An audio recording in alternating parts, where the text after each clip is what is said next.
It should be good. Whenever you guys are ready. It can be a blank piece of paper. Is that a blank piece of paper? Okay. You ready? Welcome back, everyone, to the 24 Down podcast. I am one of your hosts, Francis. I'm here joined with James Majeski as my co-host. Yo. We are here interviewing Josh Hatmaker. How are you, Josh? I'm doing well. I'm gonna say this is it's a little odd. It's a little different being on the other end of things, and I don't want to say this to make people shy away, but what a different pressure this is. Like trying to know that you want to hit everything the right way. You want to make sure you don't forget anything. And I just told myself today, I'm gonna forget shit. I'm gonna not say everything I want to say. I'm going to say things differently than I wanted to say, but you know what? At the end of the day, that's why we're going to potentially have multiple episodes. So I applaud everybody that's gone before me because it is very tough. James, you wanted to say something about that? Let's put the warning in now. Oh, shit. If you have young children, there you go. As you can see, I said, oh, shit. That is beginning this episode. So warning, if you have young children, please remove them from the property, state, and country.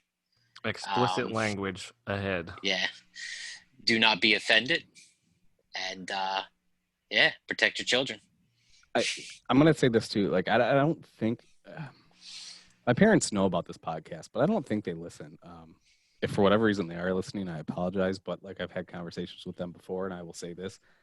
Me personally, I really don't think there's anything wrong with swearing. That's my personal belief. I know not everybody has that belief. Don't let it be a reflection of my true character is all I got to say.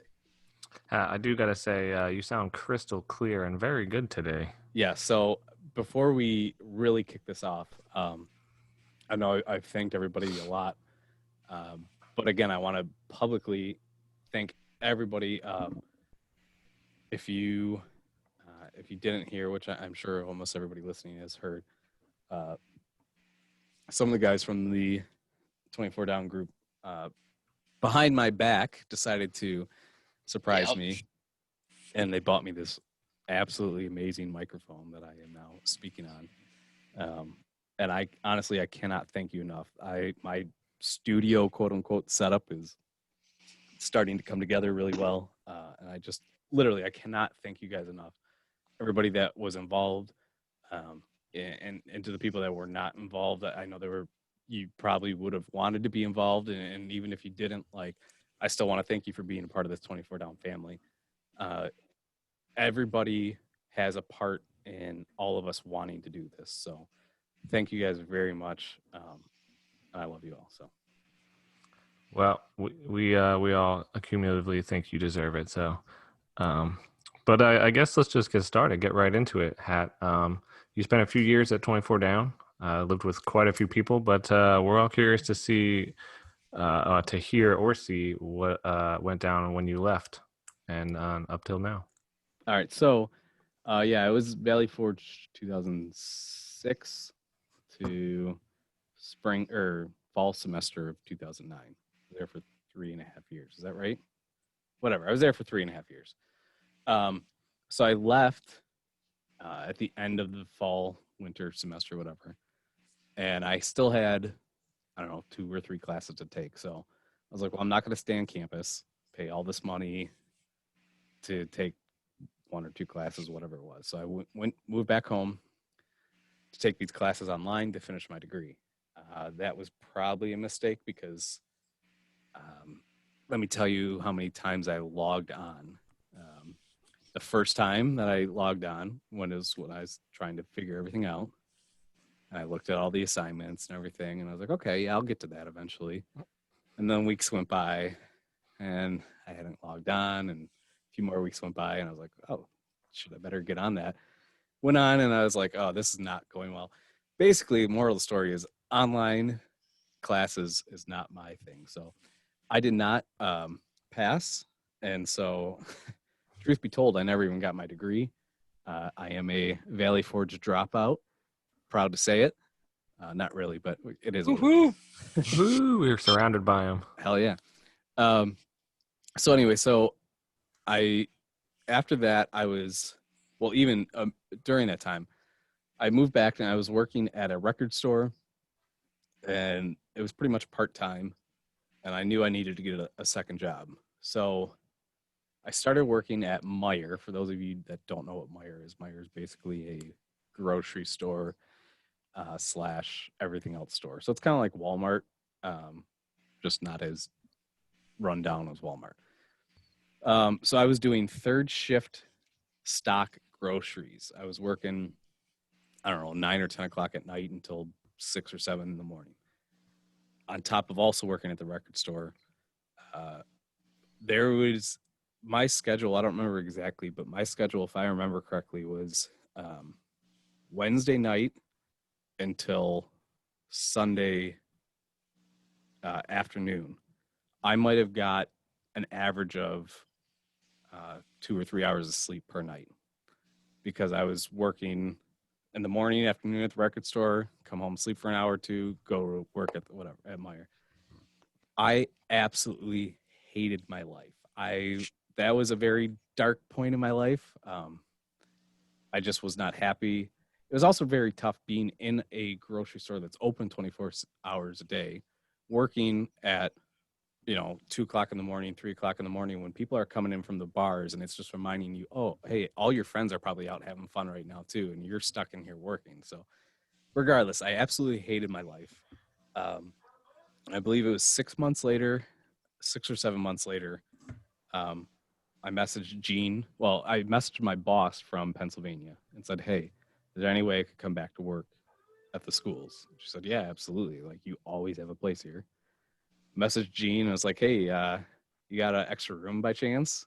Turned out his roommate was just getting ready to move out. So 6 months after being back home in Michigan, I turned around and moved back to Pennsylvania. I was there for another 3.5 years.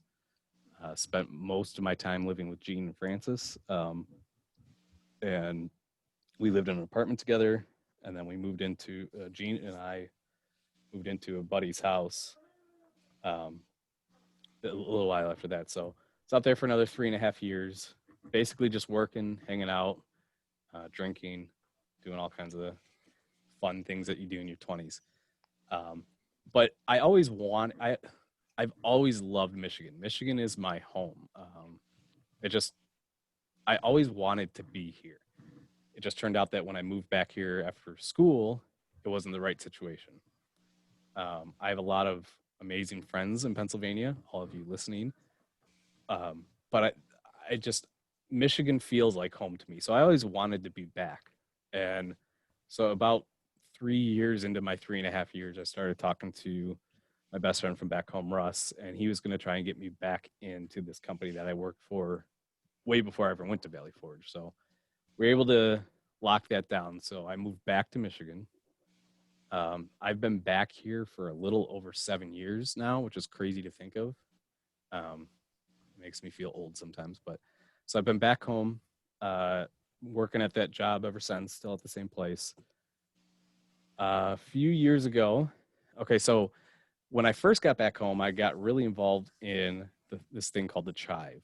I don't know if you guys know what the Chive is, but it started off as an app that would show different funny photo galleries and galleries of like hot chicks. That was basically the premise, and it turned into a community. So there were different like chapters of the Chive. So there was a Michigan Chive, there was a Philadelphia Chive, there were, whatever. And so they would get together, meet up, hang out at a bar, raise money for charity, all kinds of stuff like that. It was pretty cool. So I met a lot of really good people from there. And so I spent the first few years of my time back in Michigan just heavily involved in the Chive, heavily involved with this new group of people. And so that kind of like fizzled out. And around that time, I was on Tinder. So I was on Tinder. I actually was on Tinder for quite a while leading up to this. Like I want to say years. Nothing ever really worked out. Nothing ever came of it. But I was driving to work one day. And I don't suggest anybody drive in Tinder, but I did it. And I swiping and stuff, and I see this profile. I'm like, oh, this girl's really attractive. So swiped, thinking like, there's no way but it was an instant match. And I'm like, oh shit, okay, well now it's like 5:30 in the morning. Like, do I play this cool and wait till later in the day, or do I just send her a message now? She's probably sleeping, but who knows, you know? And I almost played it cool. Thank God I followed my heart and did not play it cool. I sent her a message. She was awake because she's a bartender. And so she had just gotten out of work a few hours prior. We started talking, hung out that night. She told me that she was planning on deleting the Tinder app. She had it for one day, literally had it for one day, was tired of the messages she was getting from guys, just like nasty messages and everything like that.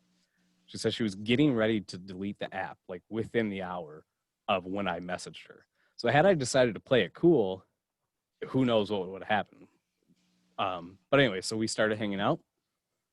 From that point on, like we hung out pretty much nonstop. I told her that I wanted to wait at least a month before we officially started dating, because I wanted to make sure both of us felt like we want this, and this wasn't just like, oh, this is fun, like we just met, we're attracted to each other, blah blah blah. So waited a month, we officially started dating. A few years later, I asked her to marry me, and then this past year, my wife Jerica and I got married. We've got no kids. We do have a dog. We've got a dog lady that we spoiled the absolute shit out of.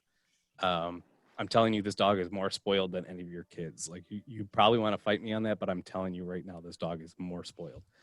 We have a cat, Mia, which is crazy for me because I'm allergic to cats, but I've kind of grown an immunity to her. And then we have a bearded dragon that I don't really like as much. Babe, if you're listening to this later on, I apologize. She knows I don't like her. So yeah, that's pretty much it. I mean, I'm still playing hockey all the time. I know most of you guys probably remember me playing hockey. But yeah, other than that, I'm living the married life, working, playing hockey, and doing this podcast. So that's pretty much it. Good. So I'm gonna talk about so we have 3 of us on here who don't have kids, right? Haven't graduated or have kids. Valley Forge would be so proud. Yeah, and we've all been suspended at one point, haven't we? So is that a life decision from both you guys? Okay, so before Jarek and I met each other, if I'm being honest, I was probably 50-50 on if I wanted to have kids. Before we met each other, Jerica was about 0% she wanted to have kids. Like she just 100% did not want to have kids. Since we've been together, her percentage has gone up. She's probably about 50-50 right now. I would say I'm still at 50-50. In reality, we're not in a situation where we want to have kids right now. I'm not going to say never, but there's no guarantee that we're never going to have kids. But if I were a betting man, I would say bet on not. Okay. But I've been wrong with bets before, so who knows? I know that, like for me and Michelle, my wife, it's no. Like I think it was a year before we got married or engaged. She literally looked at me and was like, "No kids." And I was like, "Yeah, every woman." Like I don't think I've ever explained this, but when I was like 19, I knew I did not want kids.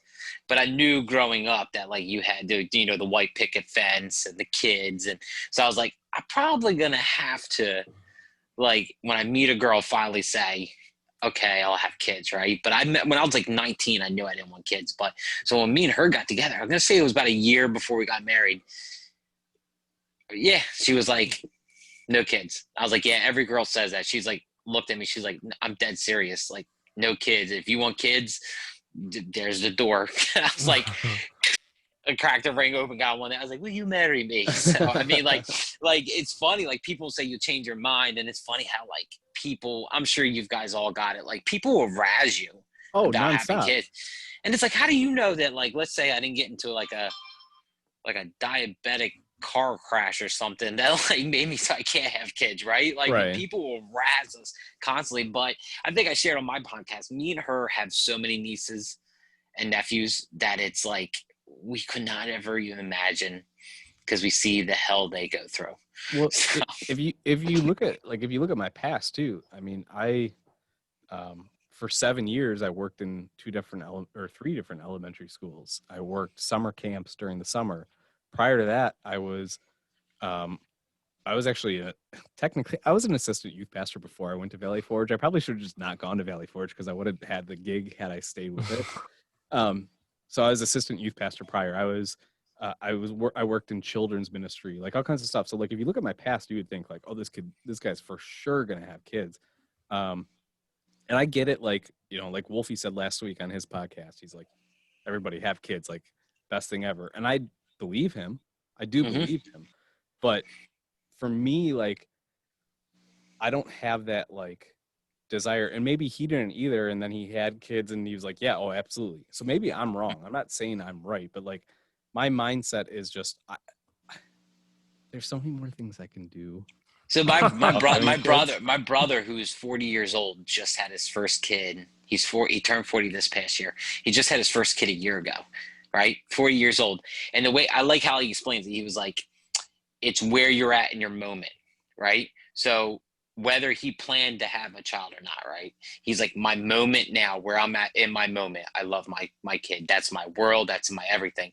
So, you know, like he's like, in your moment right now, you're like, that is no thank you. I'm the uncle, like I'm the funkle, like I'll come over, I'll get her all riled up, and then I'll be like, peace, you know, I'll walk or feed her sugar and stuff like that. And but that's like how I am. Like he's like, you could just be in the moment, and basically meaning that, like, so by accident, let's say me and my wife have a kid, obviously, without a shadow of doubt, I'm gonna love that kid, you know, For but sure. not planning on it. I mean, part of it's selfish. Like, I'll be completely honest. Part of it's selfish. If I've got a kid and I want to go travel, it's a lot harder to go travel. Like if I have a kid and I want to go hang out at my buddy's house, it's a lot harder to do that. If I have a kid and I want to play hockey as much as I'm playing right now, it's a lot harder to do that. So like part of it's selfish. The other part of it for me, and I this is going to sound typical of people who don't want kids, but I don't know if I want to bring a kid up in this world. Like I don't know, man. Like it's scary. Like I look at the world and the way things are today, and I think like if things continue on 5 years from now, 10 years from now, 15 years from now, that's not a place for a kid to grow up. So I don't know. We'll see. Yeah, Katie and I have been married for going on 10 years now. So like everyone's wondering when we're having kids. And I'm with you, Hat. Like I'm 50-50, but I'm a little bit more. I prefer to have kids, but she's like pretty much at 0, which is fine. Cause like when it comes down to it, she's more important than anything that like, you know, anything that like I really consider a desire. But like I do see like my brother-in-law and my sister who have 2 kids, and then we're like, oh, we're going out to the movie, we're going out here and there, and they're just like, man, it must be nice. Like I have kids and I can't do that kind of stuff. I'm like, man, it's a freedom you give up when you have kids, but it's also like it's not necessarily a sacrifice, but like, you know, you gain a lot to give up a lot. So it's like it's an even balance for people who really want kids. But for sure, like I mean, essentially, like you said, like there's more freedom to not having kids, but there's more rewards to having right. them. So it's really like pick your battle here. So You know what you guys can do though, right? I mean, if your women ever come to you and say that, hey, I'm pregnant, you just ask to speak to them by the steps. I mean, it's pretty simple. So how did this episode already turn into like a Okay. Yeah. Question segment. fuck the kids, Well, all right? Yeah. Yeah. Good. Well, I wanted to kind of, you know, play on your couple years, you know, what, you know, Valley Forge to now, you know, I wanted to kind of, you know, talk about that. And, you know, what are the chances too, we'll get off the kid thing, but what are the chances that you meet your wife the day she's going to delete that app, you know? Dude, like the moment you're like, should I play it cool? And there is this always like what they say, it's always a 50-50, you know, good versus evil, like kind of thing. Like one side of you tells you one thing, the other side tells you another. And like you decided to go with the other, and you text her, say, hey, you want to meet up, and it just works out, dude. Yeah. You know? Yeah. I do got to say that for those of you who haven't met Jerica, she is the real deal. And her and Hat are like very, very much meant for each other. The first time I met her, the connection I saw between you guys was like uncanny. It's like you guys knew each other your whole lives. It was so good, and she fits in so well with the group, the 24 Down guys. She fits in like perfectly. So Yeah, everybody that she's met, like she loves, and so I'm not gonna lie. I robbed the cradle, like absolutely. She's 9.5 years younger than I am, so I definitely robbed the cradle. But she's a lot more mature for her age, and I'm a lot less mature for my age. So we kind of meet like right there in the middle. Anyway. she's robbing the grave, is what she's doing. Right, Yeah. pretty much. She thought she'd get that Social Security check too soon. Right. Jokes on her that. What she is the age? run out Can I? before. So how old are you now? I'm 36. Really? Yeah. That's it. That's it. That's it. Fuck you. What are you, 28 now, James? I'm 33. Oh man. I thought. 34. Listen, you don't. Okay, so I won't be my typical self. You do not look older than me. However, for some reason in my mind, I thought you were like 25, 26. when Right you now? No, Oh. when you came to Valley Forge. I think I was. I was 24, maybe. I can't remember.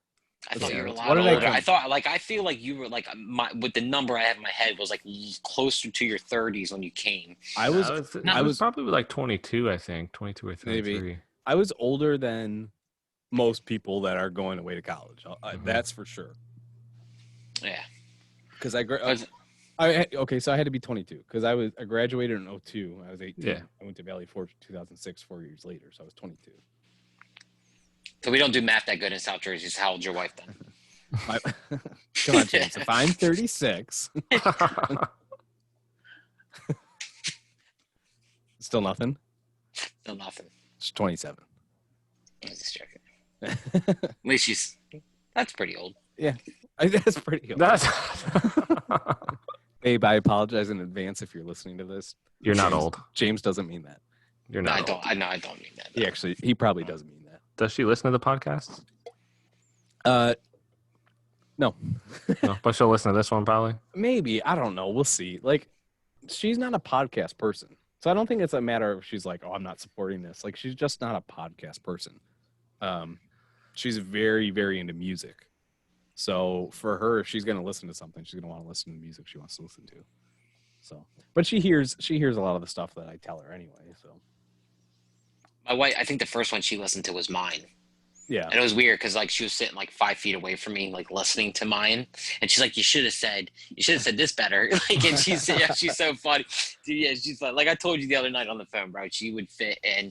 I think you met her years and years and years ago, but she would fit in perfectly. Like, I think busing I've it. met her a couple times. there's actually a picture I was going to text you at me and you at Matthias's wedding. It's Oh, me, it's me, Michelle, you, and Katie. Mm-hmm. Like, I think there's a picture, from long, Yeah, long time she ago. was definitely one of the people that I think fits in. Just like Rizzo's wife too, she fits in perfectly. Yeah, Like most of the counterparts are perfect fits for like who we are as a group, even. So, Well, but yeah, Nancy too. Like, oh yeah, Nancy, no offense, Nancy would not have fit in with us during college. But like no, post college, like now, whatever, like she's fits in perfect too. Like, so that she's another example. now that she knows us and doesn't think we're just Ex- breaking all the rules all Right, day. Right. So no, I think she would have fit in with us had we not had the reputation that we had, but we True. had the reputation we had. Whether it was true, whether it was warranted or not, we had that reputation. And she was just going to steer clear of that. And rightfully so. I Yeah, don't blame her for that. Yeah, no, So, definitely. my only my question is before we get into the question segments about what you went over was you still play hockey a lot. How are you gaining so much weight Dude, that when you is play hockey? that is a wonderful question. And if I knew the answer, That came out of left field on me. I did not know it was going there. is this my roast already? What the fuck? If I knew the answer to that, Francis, I wish I did know. Yeah, because I am definitely gaining weight. So I will say this: I have been losing weight a little bit, not as much as I want, over the past few weeks because I've been more attentive about what I'm eating, what I'm doing, that kind of thing like that. I'm to the point now where fast food doesn't even like appeal to me. Like, just because I've cut it out for long enough now that like if somebody brings up fast food, it's like I don't even want that shit. Like I want something maybe not healthy, but like something that's I don't know, real. I don't know. Fast food to me just it doesn't. But if you would have asked me 6 months ago, hey, you want to go to Taco Bell? I would have said yes, 10 out of 10 times. I still go to Taco Bell. I think I had it 2 days ago. So, How old are you now, Francis? 34. You're 34. All right, so yeah, I'm gonna be 34 this year. But anyway, like there was definitely when you were in your 20s and you've heard people tell you when you got older, right? Like, oh, when you get older, you're gonna get fatter, right? Never believed that until this last year. For me, it was Like 30. For me, it was Go ahead. 33. That's when it happened for me. Same here. Like my wife all of a sudden looked over at me. She was like, "You should put the cheeseburger down, dude." It's like it's like she'll just like she'll be like, "So we have like lettuce in the fridge, right?" Like she'll just like give me little hints, but yeah, definitely 33 this past year, dude. Like I was like, yeah. So last year, last winter, so winter of 2019, before the world fell the fuck apart, I did a weight loss competition at work, and in 10 weeks, I lost 30 pounds. So we were going to do one again this year around the same time. And we got 1 week in, and then COVID hit. And when COVID hit, I did good for the first week. I actually did really good for the first week, and I was on track to lose at least another 30 based on comparing it to the year prior. As soon as COVID hit, I was like, well, everything's shut down. I mean, I was still going to work and whatnot, but like everything's shut down except for food places and grocery stores and things like that. So guess what happened? I said, you know what? I mean, they canceled the competition, so there was no drive anymore. So I just went right back to it. But I am trying to lose weight, and I think it's working. It's not working as fast as I want, but I just need to be patient. And Did that last year's competition coincide with the WrestleFest? Because I know you lost a lot of weight for that. it was a little bit before WrestleFest, and it was also on my mind that I needed to do it because in the summer I was getting married. So it was kind of like a two thing. Like I wanted to lose it for WrestleFest, and I wanted to lose it so I could actually fit into a suit that I was going to wear for the wedding. So Cool. So, James, you want to dive into the question segment? yeah. Do you want here? to? Is there anything else, Hat, you want to add before we dive in there? no, I know there's a lot of questions here, and I appreciate everybody. It has broken the 24 Down podcast record of questions to the point that me and Francis were texting. As I said previous off the air, that me and Francis were texting. He was like, "No, don't double check." He said, No more he has a- checking. We're good. We got plenty. Yeah, we got plenty. If your question Because gets left out, then DM us your anger or something. Yeah, you can come directly at me, but understand that I am from South Jersey, so you will get a note back. So you will get a crossbow. Yeah. Guys listening, I have almost all the questions. I will make sure yours don't get skipped. All right, go ahead, guys. Oh, there you go. See, he still cannot relinquish control of this, I forgot even when he's who's being running interviewed. this. Is it us or Yeah. him? Yeah, because even I was texting him, right, Francis. I'm like, "Do you want me to post it?" He was like, "I'll post it. Send all your questions to me and James." I'm like, "No, that's not how it goes down. Like, That's not how this is run. yeah, it's all right to let control of your baby go for a day." All right, ready? Go ahead, All right, James. this one's from Andrew. It says, "I have a question for Hat. How did you know Jericho was the one?"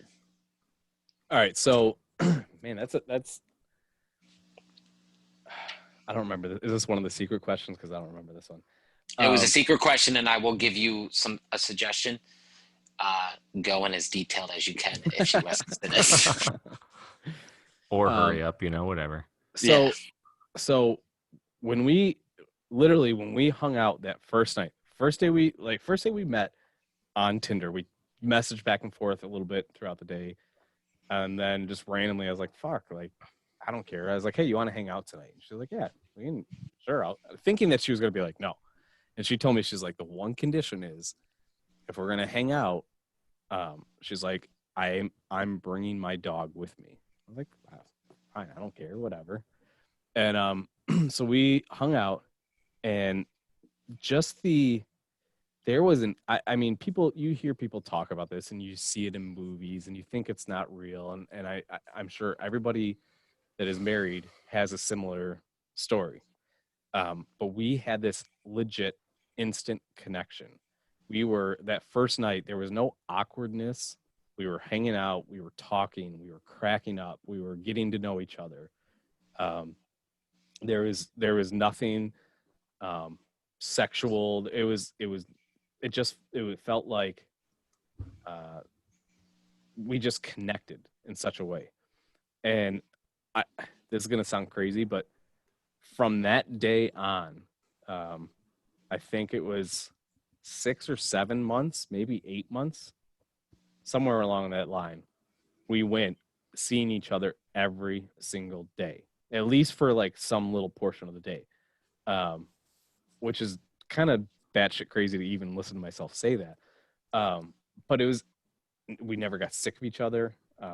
We just always had a good time, no matter what we were doing. If we were just going to fill up her gas tank, if we were, hey, I'm gonna drive you to work today, whatever, like just the silliest, dumbest little things, and we would have a blast.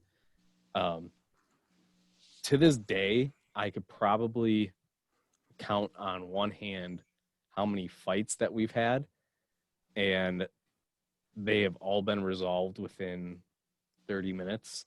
Like, we have a rule that we don't go we don't go to sleep upset at each other. No matter how long it takes, we talk it out, and so we just have this very strong connection. And so to me, like, that was very apparent right from the start, and so I think that's the best way to answer how I knew that she was the one. Yeah, so that's it, I think. Wow. We gotta Good step our answer. game. We gotta step our game up, Francis. Yeah. All right. We have me and my wife have a rule too. I get the memory foam pillow when I sleep on the couch. That's just checking. No, yeah, I like. Listen, that's great. That's great. I'll say that. Setting rules like that. Like I'll give you, for instance, all joking aside, but like the rule you set, right? Don't go to bed angry, right? Like me and my wife have rules like that set into place too, which is it's a good way for you two to have that relationship. It's a relationship. It's not like rules of engagement of, like war, but it's like rules for your relationship to build your relationship, So, which is awesome, dude. That was a really good answer. I'm going to give you that. That was a really good answer. You should have her listen to it tonight. At least, hey, babe, at least listen to this portion right here. It's Yeah, I don't know why, but exactly. All listen to right. about. Second question. Go ahead. This is from Colleen. Uh-oh. She wants to know if you still have your car from college. If not, when did you get rid of it? And if you still stick pictures to the roof of your car like you did when you had that. That's a great question. So the sad answer is no, I do not have that car. I had that car. Plymouth Breeze, right? Yep, my purple Plymouth Breeze. I had that all through college. I mean, I got that a few years before college too. I think I had a total of 8 or 9 years. And when you think about how many times I drove back and forth from Pennsylvania to Michigan, like, Wow. that thing lasted. And I didn't get it brand new either. I got it used. That thing, for whatever reason, that thing was a tank. I don't think it was meant to be, but it just was. Fucking thing had no driver's side mirror, had like whatever, but this thing was a tank. Anyway, so I had that all the way through school, moved back home, had it all the way there. When I moved back to Pennsylvania for that second 3.5 years that I was out there, had it for a chunk of time out there. And I don't remember exactly when it was. It was sometime during that time, and I was driving to work, and the transmission just started to go. And so I got it back to the apartment. Francis, were you living with us at the time? I think don't remember if you I were think or I not. was. So I got it back to the apartment. I knew it was the trans. Wasn't worth it to fix it because the thing was so old, had so many miles on it at that point. So I sold it. I might have shed a little bit of a tear when the tow truck came and picked it up and pulled it away because I had so many memories in that car. But no, I do not put like stickers and everything else, pictures and pins and everything else on the ceiling anymore. I think My wife might kill me if I. No, she probably wouldn't care, honestly. I don't know why I don't do it. Because who cares? Probably just because you don't have access to the same plethora of stickers that you had to Right. before. You go to shows a lot and get stickers from there. And Yeah, man. If in hindsight, and what would I have really done with it anyway? But in hindsight, if I could go back to the day where they took that car and towed it away, I probably would have torn out that liner with all the. I mean, I think I took a lot of the stickers off. I did take a lot of the stickers off and pictures off, and I put them on like. I have it somewhere. I've got a few pages where I either restuck, or taped the stickers and everything like that. So I still have all the stickers. But it would have been kind of cool to just like tear the line off and like maybe hang it up whatever. What would I have done with it? So, yeah, so no, we were not living with you at the time. That was before we got married. We started living with you after we got married, and that car you picked up after that was Yes. in the same area of our honeymoon, and that's how we found it. We went and looked at it for you on our honeymoon, and then you and Yes. Gene came up and got it. Yes, you are correct. That That's was hilarious. and that car was a literal death trap. Yeah, I from will day share- one. I will share a quick story if you guys don't mind, because I think not everybody knows this story, and it's a funny. Now that it's over, it's funny and interesting story. So, Gene and Francis both had Maximas. Third gen, was it third or fourth gen? Third? Fourth gen. Fourth gen, right? Fourth gen is what, 94 to 96, 95 to Yeah, 90, yeah, something like that. 95 to 99 or Mid something like 90s. that. We'll say mid 90s, right? And so I was like, well, they got the fourth gen Maxima. Like, I want a fourth gen Maxima. So here I'm like searching Craigslist, whatever, trying to find one. I find one. I don't know. It was an hour and a half away from where we live in Pottstown. And so now I completely forgot about this, but I remember it. Yeah, you guys were on your honeymoon, and I was like, Francis, you want to go check this car out really quick for me? And you guys you didn't drive it all, right? You just kind of like went and looked at it. Yeah, no, we went there and we just like the guy I don't even think was there for most of it. He was just like, "It's here," and we went and looked at it, and like Yeah. I just made sure there was no rust or anything. But From an exterior perspective, the car looked fine. Like, it looked great, right? It didn't look as good as Francis and Gene's car, but that's because they customized the fuck out of their cars. But anyway, so like it looked fine, and so went and bought it. Gene drove me there in his Maxima, bought it, hopped in my new Maxima, and went to drive home. Stopped to get gas, maybe a mile or 2 miles from where I bought it.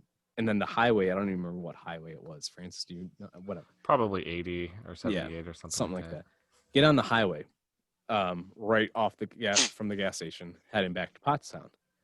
So I'm driving this thing, not even a mile, and I'm like, man, like for some reason I'm pushing on the gas pedal, and it feels like it's like not going down as much as I want it to go down.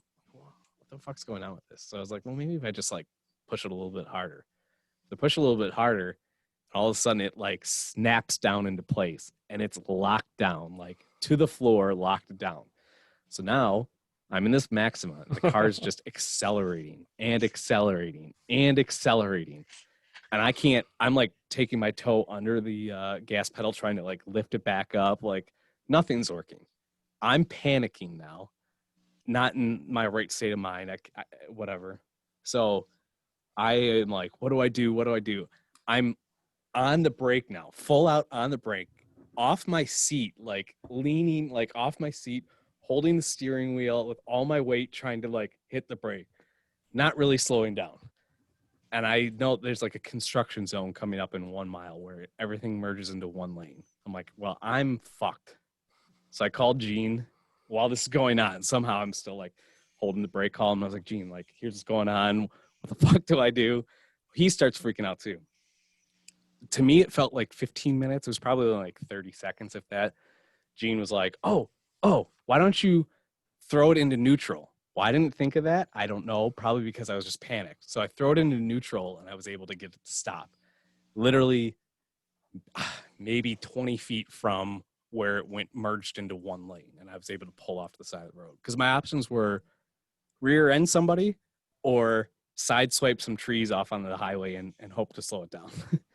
So basically what happened was, Francis, you're going to know the technical words, but there was a little like, I don't know. It was a cable, clamp. right? It was a clamp that was supposed to be tight and it got loose and it got stuck on the little lever thing, whatever that. The ignition. throttle body. Yeah.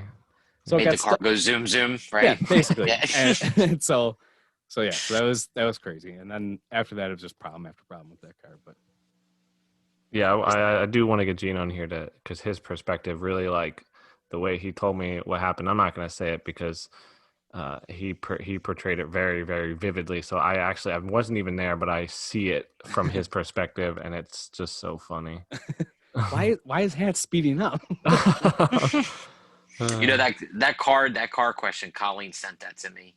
And I laughed. I was like, wasn't it missing a mirror? And she said, yeah. And the only reason I know that was I used to make fun of you. And whether it was behind your back or to your face, sure. But we used to joke about that mirror being missing. And I remember that windy road you used to be able to take, like you would cut across of that, like right out of the entrance of Valley Forge.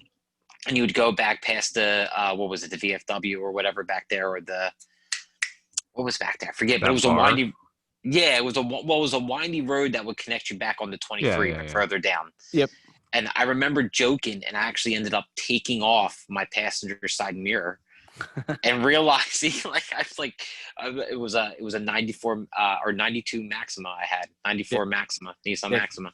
Karma's a bitch, isn't it? Yeah, exactly. And I remember I used to make fun of him so bad about this mirror, and then like realizing how much a mirror was to replace. They wanted like $400. And I don't think I ever replaced it until the motor went on that car. But who's up next? Is it me? Yeah, it's you. All right, this is from Tom, right? The next question is from Tom. Tom, he has actually two questions. So the first question is, Had, if you could go have a beer or dinner with one wrestler, who would it be? Easy answer, Shawn Michaels. Shawn Michaels was my favorite wrestler growing up. Favorite wrestler for his whole career, basically. I idolized this guy.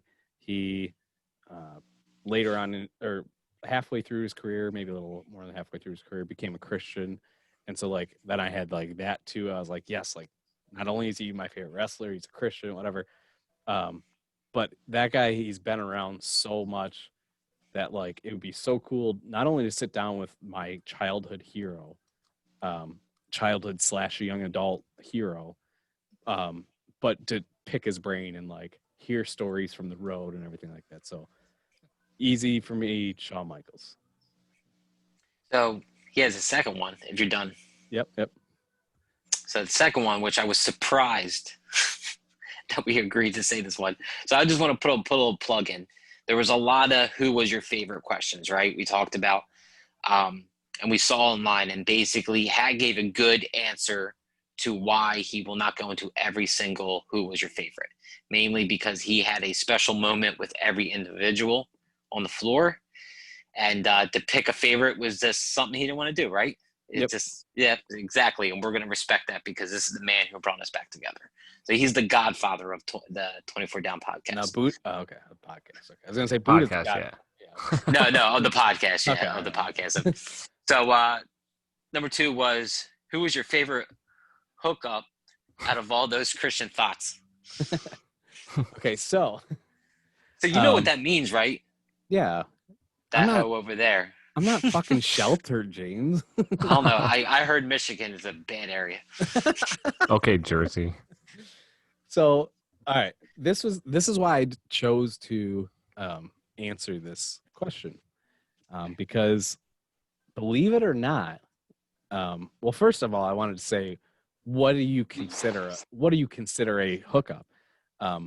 Believe it or not, I know some people, you probably will not believe it, but I left Valley Forge still a virgin. So I can't have a favorite hookup when I didn't hook up with anybody. That's why I chose to answer that question. So your hand. Yeah, pretty much. Mary Palm and her 5 daughters. Hey, my hand is not a thought, all right? I think it is. I know some stories. All right. Next question. This one is these are 3 questions from DShat. I'm glad I have these questions because these are difficult questions, even for me. So 1, cage match. 2, Bands enter the ring. Only one band walks out alive. The loser, you never get to listen to again. Who would win, Enter Shikari or Silverstein? 100% Silverstein. That That was includes live shows, just so you know. yes, I get it. Okay. that was honestly that was too easy for me. Now, had he said Enter Shikari or Chiodos, that would have been a lot tougher. Thankfully, he didn't ask that, so I don't have to answer that. But 100% Silverstein. I mean, they're my hands down favorite band. They've been my favorite band for I can't even tell you how long. So, I love Enter Shikari. So I don't want to make it sound like it's so easy that, but it's like I can't get away with not listening to Silverstein. Is Enter Shikari your number 2 to Silverstein? Silverstein's 1. Enter Shikari and Chiodos are 2A and 2B. They're even to me. Okay, I just got a power flicker or something. Second question from D-Chat. Was there one moment in particular at BFCC that was the straw that broke the camel's back, which ultimately tipped you over the edge with how you felt about BFCC and pursuing youth ministry? So great question. Great Wow, question. it is. Yeah, jeez. Loaded. Yeah. I don't want to disappoint, but I don't know if there was one particular moment. If I had to guess, it was more of a melting pot of multiple moments, and we're going to get into those as we go. So I'm not going to get into them just now. This way we can, continue on. But I can't pinpoint one particular moment and say that this was the moment. Like I said, I think there was quite a few different ones. So. Yeah, that sounds about right. Third one is, if you ran into Don Meyer and were able to say something to him or have a conversation with him today, what would you say? And this is for real, all jokes aside, if it actually happened. Like if we went to 24 down for a reunion and he showed up, what would you say?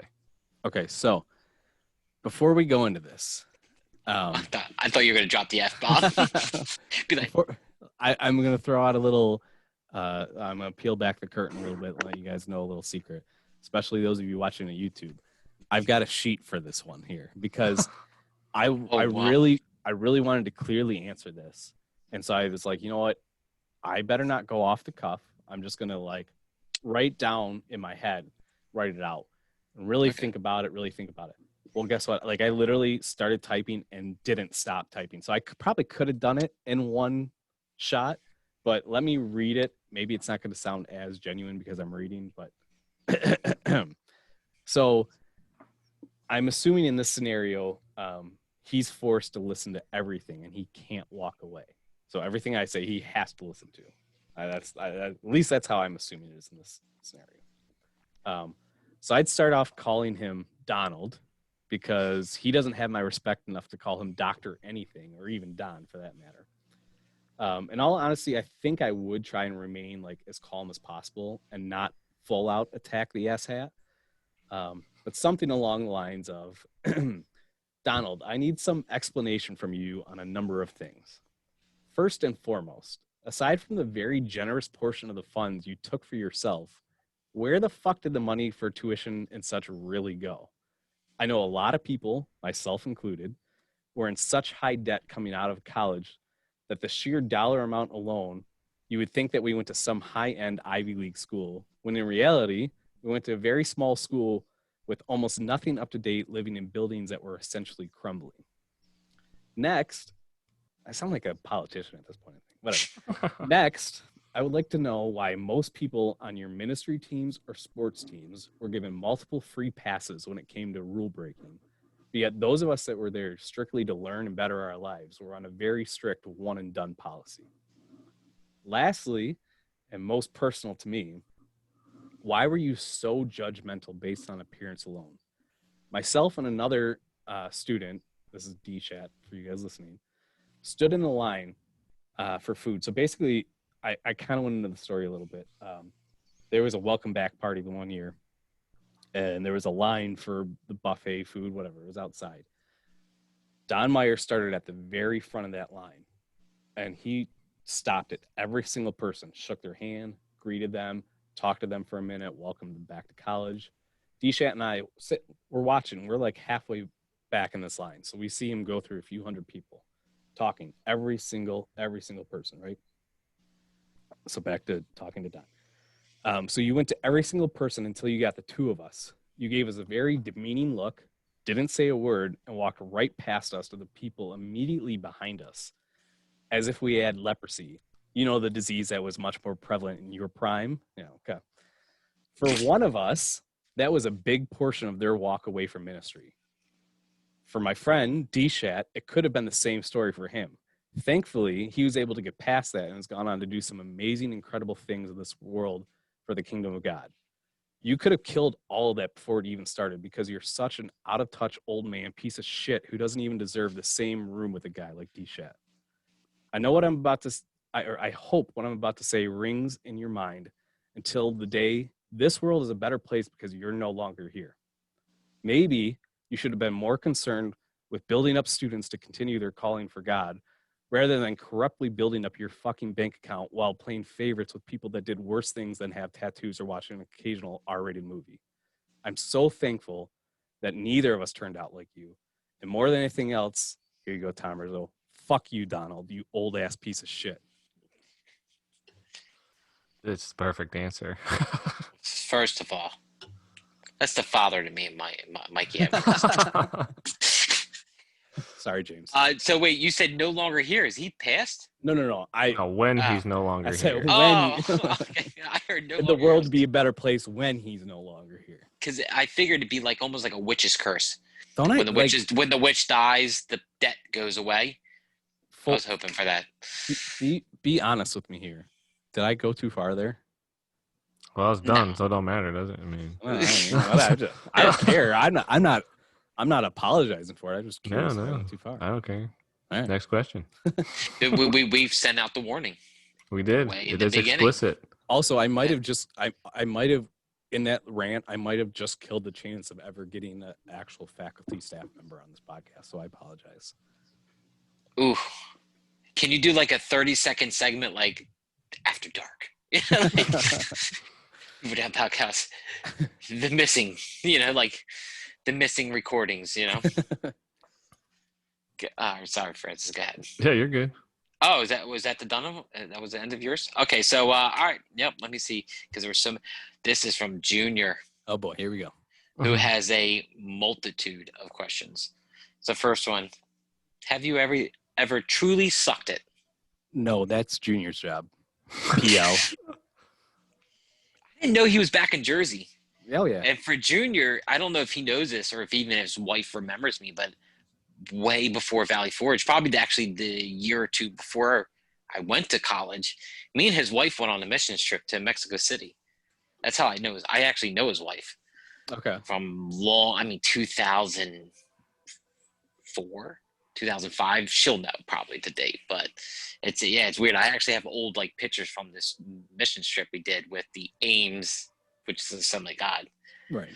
But have you ever smelled what the rock was cooking?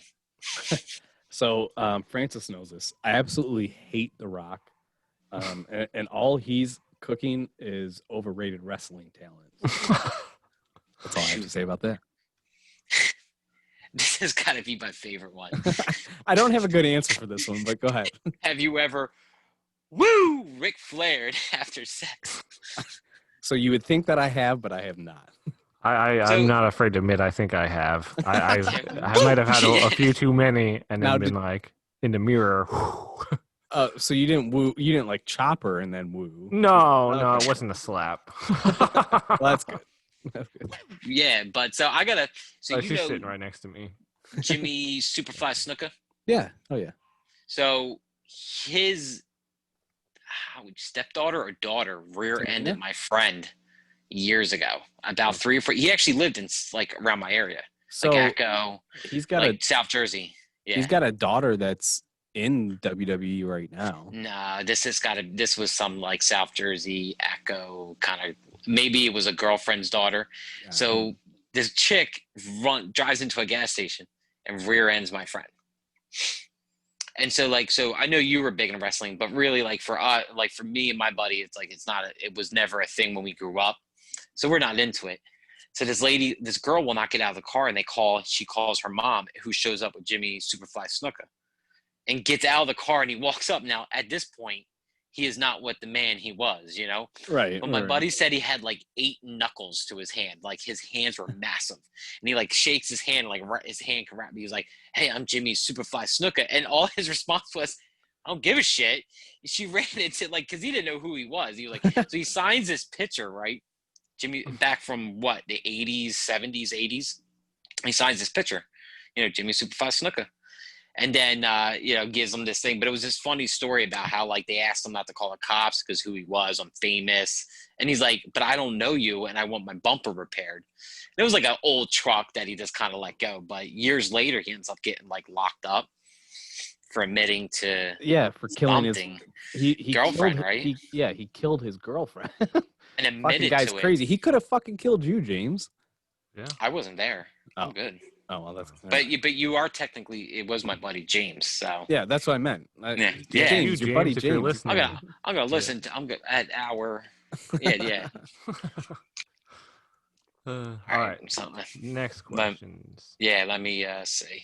These are from Matthias. Well, No, he's not done. Oh, you have more. Oh, you didn't say. Junior's that. Oh no, multiple questions. Okay. All right. Quick, go through and explain all your tattoos. Quick. I can't Like- quick do it. So I've got Quicker. I've got a lot of tattoos. You're done. Just explain the ones under your armpits then.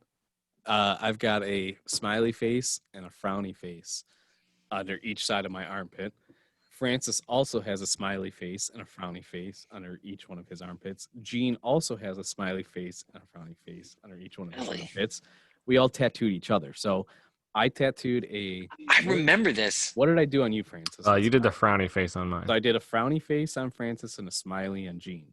And then Gene did a, we basically all did one of each. So we all tattooed each other. Is this when you all lived together at that apartment? Yes. I remember this. I Well, remember that. We went to the tattoo shop after hours because Jean at the time was with a tattoo artist and she had the keys to the shop, and we somehow convinced her that it was a good idea for her. I'm pretty sure one of you guys were there for other tattoos, and we were just like, "Can we?" And you guys started, and Yes. like I was like, "Yo, I want in," and you're like, "All right." So if you look at mine, they both look really nice. If you look at Jean and Francis's, one looks really nice, and the one that I did looks like complete shit on both of them. So It was so funny. He did mine, and the frowny face was like droopy. It was like real off, like Like it had a slope. stroke. Yeah. And he was like, "I'm so sorry. If you want her to fix it, she can fix it." And I was like, "Heck no. I don't like that's what I want. I want authenticity. Like, I don't care how it looks." right. That's crazy. Some reason I remember seeing those tattoos. So the next question, well, kind of goes the same thing. It says, also, if someone was going to take an eraser to your body, LOL, and you got to keep only 3, which would they be? So if you could only keep 3 tattoos. Okay, so I had to put a lot of thought in this because this is really tough. I know everybody's going to expect that I'm going to say the 24 down tattoo. Maybe I am, maybe I'm not. So I'm going to cheat here a little bit. This is what I came up with. So I'm going to keep my Batman half sleeve, and I'm going to keep my Mars Attacks half sleeve. And I'm going to keep the ECHJ, which is the initials. My mom had 4 miscarriages between me and my little sister, so it's the initials of each one of them. Now, the reason I'm keeping those is because, well, the 2 half sleeves are my biggest, and that ECHJ was my first. The rest of my tattoos are not sizable. They're not as big as my half sleeve. So if I erase them, then I can just re-get them again, and it won't cost me as much. So that would be my answer, is I would keep the bigger ones and the first one, and then just erase them and then just re-get everything, including the 24 down. I almost wanted to keep it, but then I was like, nah, everybody knows I'm going to say that, so I had to go a little bit different. Okay. That's a good answer. All right, so the next one is Maybe this is like something you guys talk about. It says, why do you like to pound it so much when alcohol has fueled your body? Found it. Okay, so at, at You know, my mind went somewhere else, right? so yes, I know.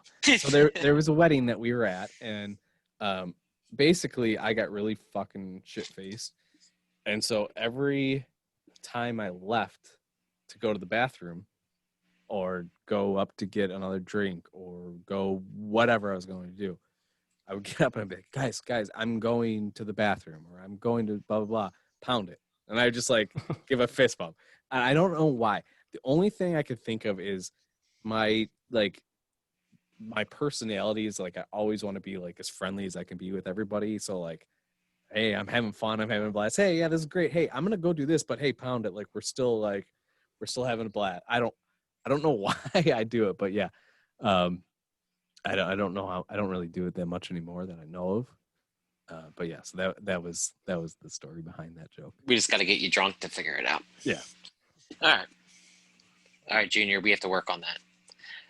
All right, number 3 or 4 or 5 of his questions is, what is Hat's biggest fear? Okay, so this was a tough one too, because it's one of like my biggest fear. All right, it's I guess a 2-part thing because my biggest I'm afraid of death for sure, but it's not my biggest fear. So then it's like Apples. What's that? Apples. Apples, yes. Apples. If I was gonna go with death, then I would want to be more specific. Like, what's your most fearful way to die? And for me, it's drowning. But my biggest fear, and this is gonna sound maybe crazy, it's been this way since I was a little kid. Growing up in the church and like hearing about, when you die, you go to heaven and you live there for eternity. I don't know why, but eternity scares the shit out of me. Like being, and it sounds crazy because like you get to heaven and it's heaven. It's like the best thing you could ever ask for. But thinking that you're there forever, there's no end. I don't know why that's always scared the shit out of me. So for me, eternity, that's what scares me. That's my biggest fear. Maybe it's just because it's unknown and I can't like fathom. Yeah, we can't process that in our mind type Yeah. deal. Yeah, no, I get where you're coming from with that question. I definitely do. Like the eternity thing. To be able to take a step back and be like, I mean, even like, people say like we don't have control over our own life, right? But we have somewhat of a control and understanding of what's to come. For sure. Right now, present. And maybe that, yeah, I get what you're saying. For sure. But he has one more thing to say. Okay. It's not the question. It says, bro, I freaking love you. Dude, I loved you. Juju and I I've got such a good connection with everybody. Like I really do. And I'm not saying that like in a cocky way. Like you guys have all opened yourself to me at some point to where we've all like built a very strong connection. Junior, like I said, him and Mike were the first ones that I met. And then Junior and I lived together. Junior and I stayed close after he left Valley Forge. I used to go there at least once a week. I would drive an hour to his apartment to hang out with him and or watch Drexel wrestling. Hill, right? Yep, Drexel Hill. So I'd go drive to either hang out with him and or watch wrestling. And so it got to the point where like he, like just like everybody, before this whole thing kind of started off again, like people had lost touch with people, and it wasn't for any specific reason or whatever. But after that first Zoom call that we did, I sent Junior a message after, and I was just like, "Hey, man, like, we haven't talked in a while, but like, I just want you to know, like, I love you just as much as I always have." And so, like, a few days later, him and I did our own like private like FaceTime just to like catch up and stuff like that. But yes, Junior and I have I was the adopted triplet Brazilian, so I love you too, Junior. That's basically what I'm getting at is love you too, Junior. And I love you too, Mikey. I know you're probably listening. So I remember going to his apartment. Yeah. When we got suspended. Yeah. Okay. Yeah. Do not let me forget to bring that up after these questions. Because I didn't bring it up on mine either. No. We didn't talk about it all. And yeah, we got to talk. Yeah. I want to bring this up. But it was funny because I remember my brother who lived in Philly too. You remember I left there and he was like, "Oh, just take this street and you come right to my apartment." And he took me through the worst ghetto, like coming from this Pine Barrens country bunkin' like South Jersey kid. Like I was like, just like my eyes were the size of like spotlights. I was like, I'm going to die. I'm going to die. So that's it for Junior. It's on to you, Francis. There. All Nice. right. Well, hey, before we get Okay. into these next set of questions, for our podcast listeners, you're gonna have no fucking idea. For our YouTube viewers, this is the part of the show where Hat's got to go take a leak real quick, and I'm gonna give Okay. Francis and James the opportunity to do the same if they want. If they don't, they can entertain you YouTube people while I'm gone. I'll be back in like 1 minute. I go take your pee. All right. You 36-year-old man. You guys can go too, you know. I could if I've already had 16 beers. Dude, so I was telling him prior to this. So I know all you people who live in PA and outside of Jersey, besides for my Jersey people, will say that it's dirty Jersey. But I'm going to tell you right now, have you ever seen the blueberries that come out of my town? They're massive. They're like almost the size of like nickels. And like sometimes they have this strand, but 3 Threes, where is it at? 3 Threes. This is a local blueberry beer. It's really good. Blueberry beer. Yeah, it's pretty good, dude. Yeah, I don't even have a beer with me. I'm the only one. Oh, That's a I made shame. sure. I made sure of it. I took off for work today, dude. I had to. We've been For working. this? Not for this, no. Oh, I was gonna say Just because yeah. I've been working nonstop. Yeah, So, all right, hopefully, so YouTube, we're supposed to entertain YouTube. All right, Oh. so here is, I think there's still some dry blood on it. I have a candle. That's what I murder my deer with every year. This one's called American Pride. This probably belongs in the trash. See right there. And I try to shoot them right through the heart. Smells good Yes, though. Welcome back, Hat, from Thanks. your pee break. that was a quick pee break. Dude, Serious. we Quick. got to get back to business. I expect a few more by the time we're done Quick. at that speed. All right, we're good. Yep. Next set of questions comes from Matthias, unless there's more that I don't know about. What was your most memorable call into the Valley Forge office? Okay, so again, this is another like believe it or not situation. Honestly, like I really didn't get called into the office that much. There was a few times for sure, but I didn't get called into it that much. I'll bring up, I think this is probably the most memorable just because of how crazy the situation is. I was dating, do you guys remember Tiffany Heckard? No. Anyway, I was dating this girl, Tiffany Heckard. And so she had at that point, if I don't remember, I think she had left school, like finished school, had like just graduated, or she was doing courses off campus or lived off. Point is she lived off campus. So she was seeing this guy at the time, and I can't remember his name. All I can remember is that he liked the Washington Capitals, and that's probably as much as you need to know about him and how much of a dirtbag he was, because nobody likes the Caps. Anyway, so she was like talking to him very briefly before her and I started dating, and things didn't work out with them, and they worked out with her and I, and he didn't like that. So he like semi like stalked her. So we're hanging out at her apartment. It was in Phoenixville. It wasn't far from campus. And we're literally just hanging out. And he shows up at the apartment.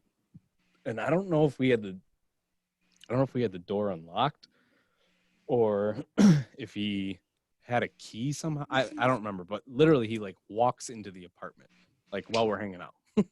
So I'm sitting on the couch. She's in like the kitchen making some food. He walks in, sees me, gets pissed off, whatever, like tries to start a fight, turns around, slams the door. So he goes back to Valley Forge, and he said, "Hey, I want to let you guys know. I just walked in on some students having sex off No, campus." he didn't. Oh yeah. So I got called into the office. They were like, they didn't even give me a chance to speak at first. They were ripping into me. "You are done here. You're going to be expelled. Like, this is why it's wrong, yada, yada, yada." I'm like, do I even get a chance? So I'm like, I don't understand how it's possible for us to have sex when we're both fully clothed in 2 separate rooms. And, oh, that's not what we heard. I'm like, okay, so you heard his story and that just makes it automatically true. Thankfully, I know not everybody's a big fan, but thankfully Tiffany and Amy Miller had a very close relationship because Tiffany was a RA, and Amy Miller was the RD. And so Tiffany went to Amy and was like, "God's honest truth, this is what happened." And so then Amy kind of went on our behalf and was like, "Okay, I know Tiffany's not going to lie, blah, blah, blah." But legit, like, I had the school, like, threatening to kick me, expel me, "You can never return here," all because this kid stalked her, walked into the apartment to see us not doing anything, but he was so upset. So I think that's probably my most memorable just because of how crazy it was. Did that guy? He didn't go to Valley Forge, did he? Yeah, no, he was a student. Oh, he was. That's what I said. I can't remember his name. So this is later on, Francis. This is like the second. This is I vaguely this is like remember my- that situation and the whole thing, but I just don't. It's just very blurry to me. I can't remember if you were there or not, but so there probably the most memorable story about him particularly was and this was when he was pissed off at me because of this whole situation. I was walking out of the cafeteria and he was walking into the cafeteria. And he like growled and like bit his teeth and he like bit his teeth at me. And I was just like, what the fuck is that? So yeah, guy was fucking crazy. I'll just add to like how you said that you became like when you walked into the office, they started like, "Whoa, look at that!" My bad. Here's my green screen, everybody. For viewers, So, for our YouTube viewers, but like I'll say that like I remember things at Valley Forge being like that, like how like if you went and ratted on someone, they believed the person who told on you, they believed them 100%. For Instead sure. of the person, and never believed that, like, so let's say me and Francis were at that bar in the corner and Hat saw us and Hat walked into the office and told on us. They would never believe us two to be like, "You know what, Hat has got an issue with us. He's just making this up." Because I remember, I don't know who it was, but it was 24 down. We went into the dining room once and we were standing in line. And I'll remember this, and it was Christmas. And the nutcracker was broken. There was like this nutcracker up on the ledge, and I remember it being broken. And I remember we just grabbed the broken piece, and we were like, somebody I was with we were joking about it. We put it back on there, and they ended up fining me and that other person to replace it. And I remember it was a student who met me at the table. So you remember, didn't we all used to go in and then go to the left? the left, right? yeah. Yeah, so we were over on the left. And I remember this student coming to me and be like, "You broke this." And I like argued, but I'm like, "I didn't break it." And I remember like talking to him, be like, "Yeah, dude, no, that's not what," like just trying to explain, be like, "Yeah, we were just joking about it." And he cut me off and was like, "You broke this. I watched you." And I'm like, "There's no way you watched me because it was already broken when we walked into line." Like I was trying to explain to him. I remember getting like a $75 fine and then going down, and they did not want to hear it. They're like, "No, there was 3 witnesses that you broke it." I'm like, 3? And here he had 2 other people who were brown nosers there, all over some like nutcracker. Like It just seems so petty. Like, Yeah. just like really, like you want to go to that length and put in that much effort for something that little. I think that was my last semester. I'm gonna solve the mystery for you here, James. So it wasn't you that broke the nutcracker. You know that. You mother. No. truck. It wasn't me. It was Mikey Edwards, and that's why they thought it was you because you guys are fucking identical. Head on the I nail. hate you. I hate you so much. That All right. picture, and by the way, that YouTube, it being my YouTube picture, this cracked me up. So Matthias's second question: would you ever attend a church again if it was the right fit? Okay, so this is another one that I wrote down. So I apologize for reading. So I mean, like perhaps, like I grew up in the church, and I know a lot of you are the same way. But there was, or I was there at church growing up in the church a minimum of 2 days a week, from the time I could walk until the time I walked out of the church. Um, and then you figure with VFCC and chapel and having the bad taste in my mouth from the Valley Forge experiences / eye-opening things, including some churches I was connected with back home. When all that was put together, the day I stopped going to church was an honest, huge relief for me. Right or wrong, like I don't know, but it's really hard to imagine wanting to immerse myself back into that world. I understand like church is an important thing to your walk with God, and although I may not live the best Christian life, I still 100% believe everything I ever have as far as the core of Christianity. I think another problematic issue for me, again, this could change over time, is there's a lot of things I don't really see myself aligning with in regards to what a lot of churches align with. Just examples off the top of my head: abortion issues, drinking, swearing, things like that. I can get into those specifically if we want. I don't necessarily need to, but go back and answer your question. I would never rule out the possibility of attending church again. I'm just not entirely sure if and when that'll be. Good answer. That is a good answer. Yeah. Francis, are you guys going to church right now or no? No, we were in and out for a while, but the Pottstown area doesn't yield the greatest churches. But we do. I had a lot of problems with like getting judged by people just for like the way I looked, and like I wasn't feeling it. Like that's not the place I want to be around, where people look at me and see for what I look like, and yeah, and that's just it just turned me off to it. Plus, like Hat said, when you're like forced to be at church 5 days a week, and then they make you fill out a form that said you went to church a 6th day a week, like for years and years and years. When we got out of college, it was like taking a breath of fresh air and being like, I finally don't have to be forced into this. I remember the first Sunday. So, like from my podcast, you guys know that me and my wife are presently not attending church. If we do find the one that it's weird my standards of what a pastor should be and stuff like that, and that's something else. But I remember I'll have to just talk with you about that, like agree with you on that. Like I remember the first Sunday me and her woke up, like just like like you just opened your eyes and you like look around, and I just remember being like, it's weird, this is different, because almost programmed Sunday morning 10 a.m. service, right? Sunday morning 10 a.m. service, right? And it was just like weird to wake up and be like, we're not going to church today. And I remember her being like, okay. And that was a whole different story, but I'm going to be with you there on that, or, where it was like definitely a little bit of relief. But yeah. Agreed. Yeah. So last question is, you kind of covered this one already, so you don't have to get too into detail if you don't want to, but when is Baby Hat coming? Probably never. Good answer. Yeah. Not that I wouldn't like a baby hat, because I think that would be awesome. It might be a scary thing. I like other people having babies, not me. Yeah, same. That's why I'm saying if you have a kid, that's great for me, because like I get to like be an uncle or something. I don't know. All right, so it's on to me now, right? Yep. These ones are from the one, the only Big Daddy. All right, which I just love. Like I just love him, man. Just so, I was going through old YouTube videos, and you ever see like he'll just pop up in the back of one.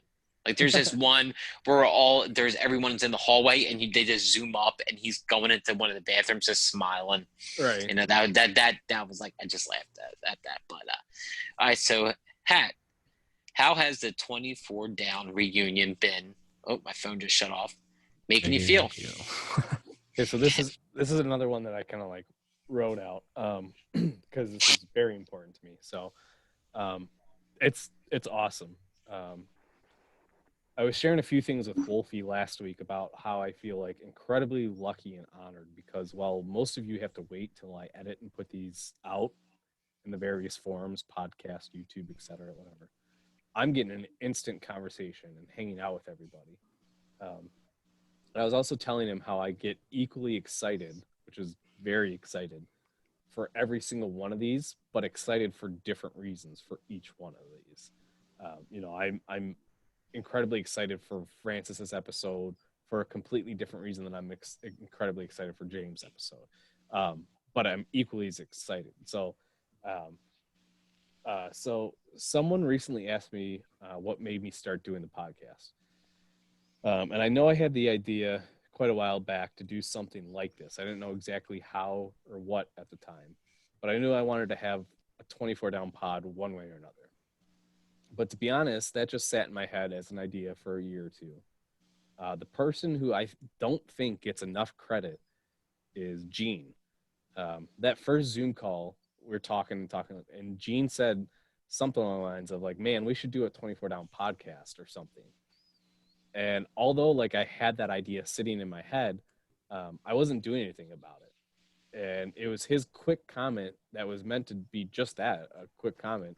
It lit a fire under me to really get off my lazy ass and start working on this. So Gene gets a lot of credit in my book, and he really hasn't got any of that credit yet. So a lot of credit goes to Gene. So I'm going to turn this now real quick before we get to you in the questions. I'm going to turn this into something else real fast too. I for sure want to give credit to Buddha, Francis, and Andrew as well, because they all reached out to me early on and asked how they could help. That's why I made them all admins. And to be honest, planning out, finding time, editing a pod, etc., is not the simplest thing to do, but they have all made it much easier on me than when I was just running it 100% alone. James, you deserve some credit, man. A lot of people were asking me when I was going to do a podcast, like my episode or whatever. And there was this almost small demand to have me do my own episode, which originally, to be honest, I didn't even plan on. I thought I was never even going to have an episode. But you were one of the first people I thought of to host because not only are you quick-witted and funny, but you can handle my fucking filthy language and you can handle my honesty. So my hat's off to you as well. Matt Matias, he needs a lot of credit too, because that guy not only gave me some podcast tips that I didn't have, that I didn't have knowledge of from my previous pod experience, but he's also helped a ton in designing logos. And then everybody else that has either been on the podcast as a guest or has interacted in the question segments on Facebook or whatever. You guys all deserve a lot of credit too, because without that interaction, this podcast, it dies out. Like flat out, it just dies out. To everybody else in the 24 Down family, you all deserve a ton of credit too for playing your own critical part to build 24 Down into the family that it was, the family it still is, and the family that it will continue to be for years and years to come. So. Nice. All right. Getting back to Mr. Big Daddy's questions. Yep. All right. If you could change one thing during your days at VFCC, what could it be? What would it be? What would it be? I like how everyone calls it VFCC. Like, isn't it like University of Valley Forge now? Like, Well, it is now, but to us, what is it? UVFCC, right? UVF. Or Yeah, UVF. Yeah. UVF, yeah. UVF, and they send out letters for people to donate money to buy their pianos. They also send out letters to people like Francis who need to owe them $1 still for. Yeah, Still owe them $1.75 for a mail fee or something like that. That's crazy, dude. Thinking about going over there to pay it, maybe satisfy them. So Rick's question, if I could change one thing during my days at Valley Forge, what would it be? So honestly, like it's a great question, and it's a tough question at the same time. I think in hindsight, knowing now that I didn't actually go into ministry, and this is going to shock some of you because you already probably think I didn't spend enough time in classes. I'd honestly, and if I could change one thing, I'd spend even less time in classes and such things like that, and more time just hanging out with everybody, building relationships and memories. Because when you look back to me personally, my time at Valley Forge, that's the one thing that still matters. All the classes, all the bullshit, all the chapels, all the whatever, like none of that matters. None of that panned out to mean anything in my life, personally. In my life, that doesn't necessarily go for anybody else. For me personally, the thing that means the most is the friendships and relationships I built. So in hindsight, I would have just fucking fucked off more than I already did, and spent more time with everybody. So All right. Next question is funniest 2-4 down moment. so I couldn't narrow it down to just one, but I'm going to generalize it and say that all the shenanigans in the hallway, whether that be running and hiding from Carlos, or watching Henry look for all the airsoft pellets, or multiple holes in the wall, or the Mr. Potato Head wars that we had, running away from Neil Monster, just in general sitting around and hanging out with everybody, laughing our asses off. Like those times in that hallway, they were constant, and there's way too many to remember them all. There's way too many to probably cover on this podcast 100 episodes from now. But just that hallway hanging out, it's got to be my favorite 24 down memory as a generalization, because it, to me, it's the greatest set of memories. Like, I mean, I guarantee you everybody listening off the top of their head could easily think of 5 great memories that happened hanging out in the hallway. So that's going to be my answer, is the hallway hangouts. Remember dodgeball? Yes, the dodgeball. See? For like, See, weeks and weeks, we were like doing it. Everybody hated us. Yeah. I will say that, like, so when I listen back through all the podcasts, right, I feel like that I might have not been involved in every shenanigan, but I definitely, like, what is it? Like, I was there. Like, I was, like, in the background, just, like, floating by or something. Like, I remember the fort you guys talked about. Like, Friendship fort. yeah, the friendship fort. I remember that because and I have this memory of trying to walk down the hallway and being told no or something. Like, Yeah, because we you had one of the bathrooms blocked off, to be completely fair. So Yeah, we had to so, crawl like, into the bathroom, but no one else could get to it. Yeah, exactly. I remember a lot of memories, like dating way back to like D-Shat's podcast. You know what I'm saying? Like dating back to his, like remembering certain stuff. And I liked how you responded to that. One of the things is I was going through old Facebook pictures, and one of my favorite things was stooping it, sitting on the front set. You know, there's pictures I have on there. What, like, I showed my wife, and I'm like, look what I was wearing. Look at my hairstyle. Like, I had this faux hawk, and it's like me and Carrie talking. I had this I don't even know what you call it, like this pea jacket on, like, you know, like this like, I don't even know where I got it from. Like, I'm sitting up front, I'm like, yeah, I thought it was cool back then. You know what I'm saying? Like with my little like hipster black frame glasses on and stuff like that. So, but all right, and then typical Big Daddy, favorite Big Daddy moment. it's gotta be the Rick promo that he cut in Bongiorno during our 24 down wrestling. And we touched on it a little bit, I think, on his podcast. I don't remember. It was one of the podcasts we touched on. And literally he's just cutting this promo, which wrestling term, that's like when you are doing a interview or you're speaking to your opponent, but you're speaking to the camera or whatever. That's a promo. So he's cutting this promo for our 24 down wrestling about whoever he was facing or whatever. And he is doing it kind of like the Rock. That's why he was the Rick. And he is just yelling it. And I'm telling you, Francis, what do you think? It was like 10, 11 o'clock at night. It was late, and we didn't even live there. We don't live in Bongiorno Hall. We're in the their little like computer lounge area because we wanted. Oh, remember they got one of those? Yeah, because I think if I remember correctly, in our mind, well, let's go shoot some of the stuff at Bongiorno because it looks nicer than it does. It looks 24 classy, down. yeah. So anyway, so we're in Bongiorno, and we did a bunch of stuff prior to this, and nobody heard us. Nobody knew we were there. Like, no problem. Then we get to the Rick's part, and he's just shouting. And Bowden was the RA at the time, if I remember correctly, or ARA, I don't know, of Bongiorno. And he comes like stomping down the hall, like, what is going on? Like, so to me, like, that's got to be my favorite rec memory. for Didn't sure. Matt end up shooting a promo that day as well? I think so. As Catch 22 or something like yes, that. yes. Yeah. Yep. So he was like, "What are you guys I think- doing? What can I get in on that?" Yeah. Like, I didn't yeah. see it. Bounty questions here, but no. I had to put this one in there as we are filming this right now. The text thread and is still going on. Yeah, I And heard your phone. Yeah, I had to finally turn it off. But Gene put one in there that I just wish we would have done it during the Don Myers.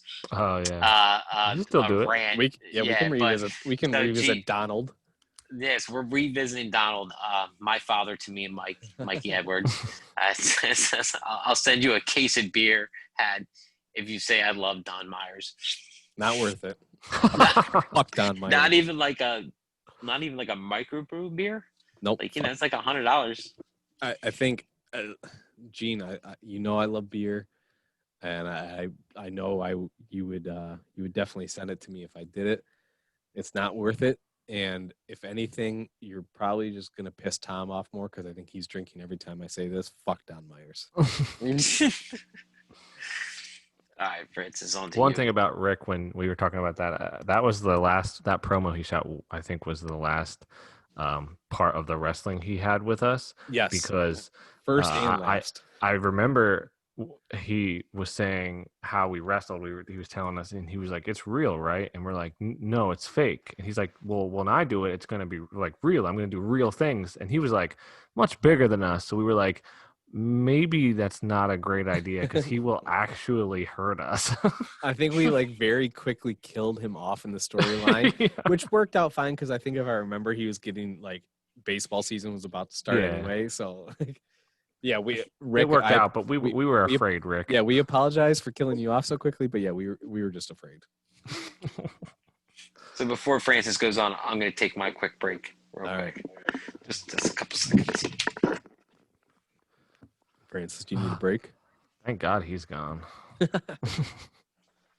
only handle so much Jersey.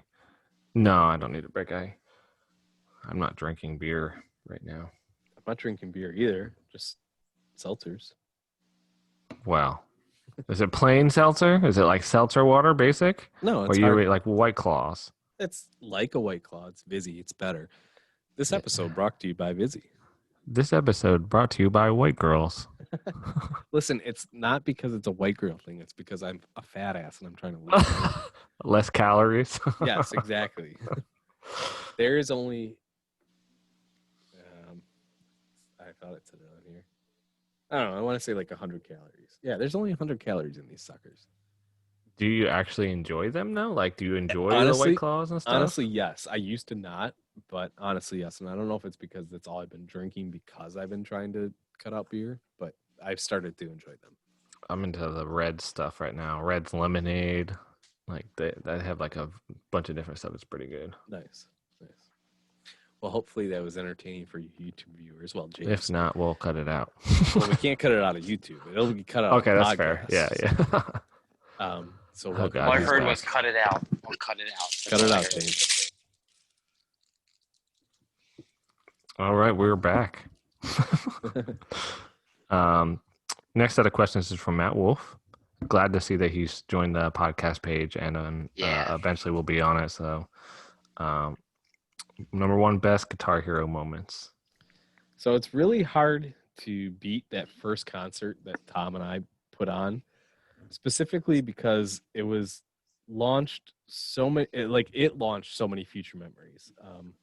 I'm not sure why Tom and I thought it would be a great idea to put posters all over campus for a concert that was legit just plastic guitars, but we did. And the craziest thing was that the amount of people that showed up, like it wasn't, if you remember, it wasn't even just like our group, like some other like random people from campus came and showed up. I had a hand in making those flyers, and I remember putting them in buildings I've never even been in before. Like, And to those people's defenses, like they're probably thinking, oh, there's a concert, because we didn't say Guitar Hero concert. Like we just said, oh, there's a blah, blah, blah. So as everybody listening, or most everybody listening knows, life at Valley Forge sometimes is incredibly fucking boring. So when you see, oh, hey, there's a concert, yeah, why the hell am I not going to go? So to those people's defense, but the thing is, they didn't show up to see what it was really going on and then leave. Like a lot of them were like, this is kind of cool, whatever. So it's hard to beat that one. Another memory is during that period of time, there was a song, Freebird, and it was the hardest song in the game.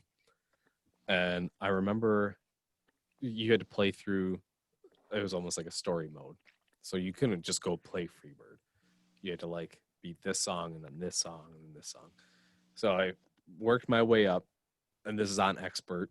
And as I'm like to Freebird. I'm like, okay, here we go. Hardest song in the game. And first time playing it, I'm like playing through, and I'm not failing. I remember getting all the way to the end, and I was close to failing quite a few times, but I kept saving it. And at near the very end, I want to say maybe 20, 30 seconds left, if that, not even. I accidentally, I was close to failing, but I was about to save it. I think I strummed when I wasn't supposed to, something, whatever. It was a really stupid mistake, and I failed. And just out of gut instinct, like it didn't even, nothing crossed my head. I threw the guitar off and I ran out the room, and I jumped feet first at the wall and put a huge ass hole in the wall. And so this was the time, I don't know if you guys remember this. This was the time when we started doing those block posters where you print out a bunch of little sheets that would make one big poster. And the reason that started was because we needed to cover up that hole that I had just made or whatever. So I was outside for that, and I just remember you coming out all excited, but it was like an angry one, and you just put it in the wall and walked right back in the room. You didn't even there was a hole, and then you left. Like that was it. Literally, I completely lost 100% control. Like that was all just like, I don't know what took over. So that's another one. So like I said, like it turned into other memories. And it turned into us having concerts and such in 117 when I moved in there with Francis and Mikey. And there was basically two different groups. There was the Crazy Nut Jobs, which was, that wasn't our name, but this was what we were. We were crazy. It was me, the English Twins, and D-Shat. There's videos of that on Facebook still. And then there was just the general open group for whoever else wanted to play. Most of the time it was me, Francis, and Mikey. And Gene as well, because we lived in that room. So that's another one. And that particularly led to Mikey's wedding, which is one of my favorite Guitar Hero moments, because at Mikey's wedding, we brought the Guitar Hero stuff, and we played Mikey's favorite song to play on Guitar Hero. We played over the PA. And we all grabbed these instruments and pretended like we were playing to the song that we used to play nonstop in the room at college. And we had, what, Francis, like 12 of us up there or something like that? There was 2 full sets. So there was 2 drums, 4 guitars, and like microphones and stuff. So there was like a good chunk of us doing everything. And then a bunch of other people like randomly that weren't even involved up there, just like rocking out. Yeah. And so like, that's a memory I'll never forget. And then lastly, this is a post 24 down memory, but when Francis, Gene, and I lived together in Pottstown after school, we had a group, an official group. We were called the Bearded Onesies. Mm-hmm. Legit. I'm not joking. We would rock out. Like we would fucking rock out. We hooked up a guitar amp as like the speaker for, like, we plugged the Xbox into the guitar amp somehow. I don't even remember how. I would say you did that, but I still can't figure out how that worked. Yeah. So rather than the TV speakers, we had a guitar amp as like, that's what you heard. We had smoke machines. We had laser Lasers. lights. We had different like props that you could stand on and everything like that. I think we got the cops called on us once or twice. It was a couple times, yeah. We would like literally rock the fuck out. There's also videos of this on Facebook as well. And we were 3rd floor. Yes. Top floor. Yes, So, this is not, we're not living in a house. We're living in an apartment. yeah, real trashy one too. So- But yeah, the cops were called a couple times. Yeah, I visited that apartment complex. Yeah, I remember that. It was fun. Definitely worth it. Worth all the cops coming. Yeah, for sure. Second question: favorite no arms man moment. So just recording them. For those that don't know the origins of the No Arms Man, it started one day when I was living with Junior, and I don't remember why, but he was really down or really upset about something. I can't remember what it was. All I remember is like, man, like I just want to cheer this guy up. Like, how can I cheer this guy up? I have no idea. It's like my best friend. Like, how do I cheer this guy up? And so I'm sitting there thinking, and I had those pants on at the time, and I don't know what it was. I just pulled them up over my shoulders, and I walked into the room, and man, his face lit up, and he started cracking up, and that was the birth of the No Arms Man. And so the No Arms Man then went on to make all those videos. Some of you know this. A lot of you probably don't know this. There is a wrestling company called the IWA, and it is a backyard wrestling company that consists of some of your favorites, myself and Gene and Francis and Alex and Phil and Matthias. Andrew's been there. And so the No Arms Man has actually made appearances in the IWA as well. But yeah, I think just filming those No Arms Man videos is probably my favorite No Arms Man moments. Mine is the bloopers on YouTube, just because Buddha's laugh is contagious and he Oh my laughs in God. all of them. And, Dude. and when you get laughing and he gets laughing, it's like you have no choice but to laugh. I was watching those bloopers a few weeks ago. I went through No Arms Man in Yeah, me chronological too. order. So I watched the trailer first, and then I watched the thing. Then I watched the bloopers. Then I watched the Where Are They Now that we did, all this kind of stuff. So I watched it all in order. But when I remember watching the bloopers, and literally, it was so hard to record those because there was no script. It was all just like everything that happened was off the top of our heads. So like when the only thing that was like kind of scripted was during the Tom part. Like we knew that those drawings were going to be there. Yeah, the therapist. Right. But nothing Tom said, nothing I said, nothing anybody else said was ever planned. It all was just all off the top of our heads. And so Buddha would film most of these, and Buddha, he would just crack up. So like over something. And once he started laughing and he tried so hard not to laugh, you'd see him trying so hard not to laugh, you'd start laughing. Like that was, I agree with you, Francis. Like Buddha's laugh was just the best for sure. Well, you have a good laugh too. So when you both get going, it's Right. like it's just makes it that much better. Yeah. Funny wolf memory. All right. So Wolf as the GM or the commissioner, whatever the title was of the 24 Down Wrestling Federation was some of the funniest shit. I remember he played the quote unquote bad guy authority role. And so myself and the rest of DX, which was Junior and Gene, we'd always have problems with him. And we'd cut these promos and be right in his face. But we'd have to take several takes because we were just laughing so much. Like I love Wolf to death. Like he's one of those guys where like if you see him on the like just outside, you're like, that guy's a very serious guy. Like because he's like he carries himself as a very serious guy. Like if you get to know him, like he's a very good guy. So like it's hard to like have that like serious like face to face with this guy that you know he's like such a really good guy and whatever. I just remember like cracking up a bunch of times trying to like shove him around or like whatever. Yeah. So, yeah. I want to add a story about him. For sure. So way before, I don't even know if he remembers this, but I lived in 2-4 Up in one of the what did we call them? The porch rooms, Francis? Yeah. In 24 Up. Like the sunrooms, but they were just like those. Yeah, the porch rooms at the end, the big ones. Yeah. So I had one of them by myself. And my first Matt Wolf experience was, don't know how me and him got to know each other. Don't even know why he was in my room. This is nothing I'm saying like bad against him. But that's when airsoft, when we like you could go to like Walmart and get an airsoft gun. Like New Jersey, you can't do that. But so I had this gun. I just remember Matt Wolf, and that was back when like flat screen computer panels were like very popular. Like they were just coming out.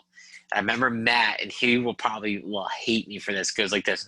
He cocks my gun and goes, pulls the trigger and shoots it at my computer screen and cracks my computer screen.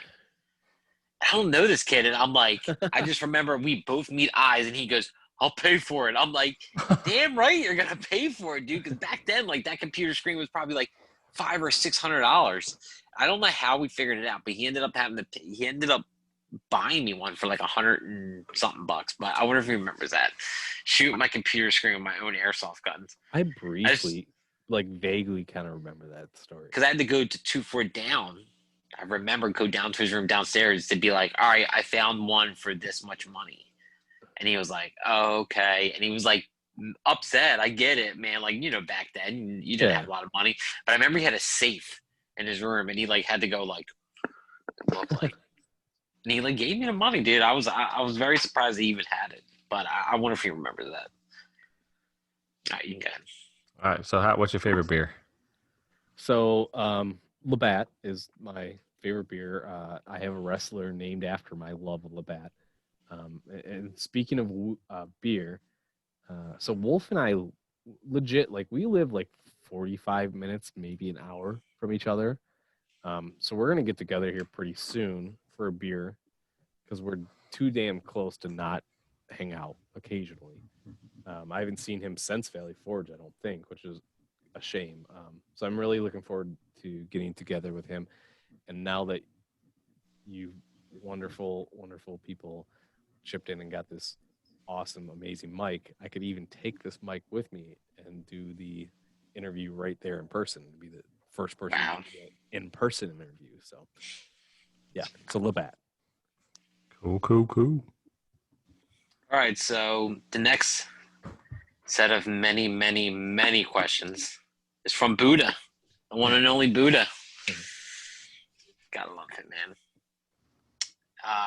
So number one is go through your rooms and roommates throughout the years. So I'm not going to remember the first two room numbers, but if you go opposite end of the hall of 117, everybody knows where 117 is. We've talked about it. Mm-hmm. You go opposite end of the hall. The room right before the very last room was my first room. That was with Ryan Frizzell. Then I moved into that very end room the next semester with Junior. After that, Junior left. I stayed in that room with Tom. Tom came over in that room. And then after that, I moved down to 117 with Mikey and Francis. Gene was our honorary fourth member of 117 because he lived right next door in this little little closet, I guess you will. So he was our honorary member of 117. Plus, I lived with him for the next 3.5 years after Valley Forge. So those are my rooms and roommates throughout Valley Forge. Okay. Next question is, I want to make sure I word this right. It says, so when you started your rebel days at VFCC, did you grow apart from some friends you once were close? I'm asking, and this he put this in quotation, this is from Buddha. He says, I'm asking because I feel we may have during that time a bit. With a sad face. Yeah. So it's hard to figure out like when my rebel days started. I can honestly say I think I was a lot better of a student than most people realize as far as my first 2 years go. It just went so far off the handle my last year and a half that it's all most people remember, and rightfully so, because I went pretty far off the handle. To be honest, I don't ever recall growing apart from people. There's certain things I would do to shy away from people out of respect for them. For instance, if I knew I was going to watch an R-rated movie in my room, I would invite people I know had a problem with it. And I'd also keep it on the DL as much as possible to not make anybody upset. So maybe me trying to be careful came off as being distant, but that was never my intention. And I do apologize to anybody that feels it was that way towards them, or that I was that way towards them. Buddha, I love you as much today as when we first got to know each other, and no time in between has my love for you diminished, brother. So I don't think, I, I don't know. Like I said, it's hard for me to really say like when those days started. I didn't feel that we got distant, but if you did feel that way, I apologize for anything that I did to make you feel that way. Yeah. That was actually a good answer. I like that. You put in the words how sometimes like I definitely have had to tell people the same thing. Right. Like you weren't invited because we were doing something that maybe, or I was doing something, like, whether it was within this situation, this is why you weren't invited, because of the situation we were in. I knew Right. you wouldn't either be comfortable, or that's pretty good. Yeah. I like the way you explained that. Yeah. He still has a couple more questions. Next one is top 3 favorite videos recorded at 2 4 Down. So man, just 3, huh? That's like 3's a little bit hard to do. So again, I'm gonna cheat just a little bit, and I'm gonna lump together all the wrestling ones as one video. Is that fair? Is that fair to say? Like, Yeah, why not? okay, Wrestling videos. No, you have So- to pick 3. It's like trying to pick a favorite child. Like you have to pick one of those well, videos. hey, this is my episode. I could do what I want. So Exactly. I'm lumping the wrestling together as one. Another one I will say the what video. By far, probably one of the most I brilliant. just watched that like last pieces of week. yeah, one of the most brilliant pieces of cinema to this date, for sure. The what video? I'm trying to. Sounds familiar. It's the video. What? It's mostly Alex Anderson, and there's a bunch of like gay innuendos that happen throughout it, and like he'll just pop out randomly like, "I'm-" On YouTube, you should look it up. Yes. So if you have not seen that video, it's on YouTube for sure. Message me and I'll send you a link because I can't tell you how to find it right off the top of my head. It's hilarious. And then the third one, I'm gonna say, even though it was like outside of the walls of 24 Down itself, the girls' powder puff video, basically for what it meant, because to me that event solidified the girls becoming just as much a part of 24 Down as the guys. I remember us being out there; all the guys were out there supporting them, and we would go in groups when it was the Patriot Bowl to watch and support. We would go in groups when it was intramural basketball to watch and support. We would go in groups for dodgeball. We would go in groups if it was one person on our floor lived or played on the basketball team. We'd all go to support that one guy. Well, we did the same thing for the girls' powder puff stuff. That team was the 24 Down team. I think that's what their name was. I think they were 24 Down. For a girls' powder puff team to be named after a men's dorm or whatever. And so to me, for what that video meant, I gotta say that's up there for me. All right. My next favorite one. Were you like a player back in the day or something? I don't remember that, but the top 3 VFCC crushes. Okay, so was I a player? I don't know if I was a player as much as I was like just a sad sap trying to like just find love. Like, man, there was quite a few girls where I was just like, I mean, I could probably list off a bunch of girls where I was like, well, let me try this and see if this works out. All right, so if we're going top 3 Valley Forge crushes, my first real like Valley Forge crush was Lindsay Spicer.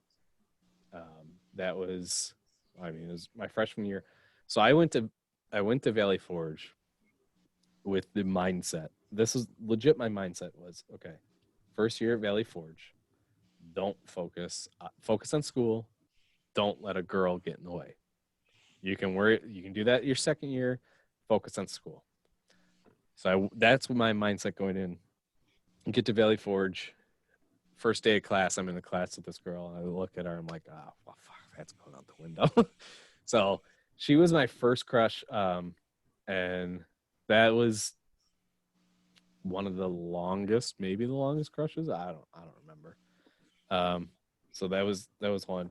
My last crush was I think, if I remember correctly, my last crush was Megan Mills, who then like what's really cool with Megan was like, so she here's a funny story too.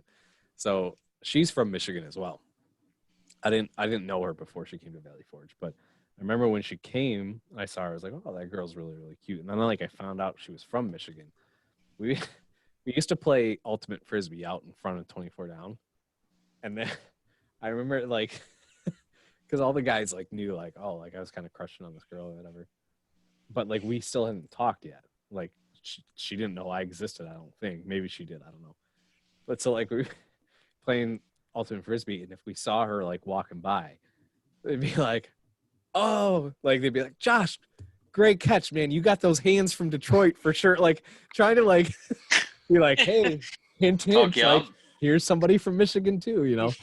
But Your penis is so huge. but what's really cool with Megan is like nothing ever like really happened with her, and that's fine because like her and I then became really, really good friends.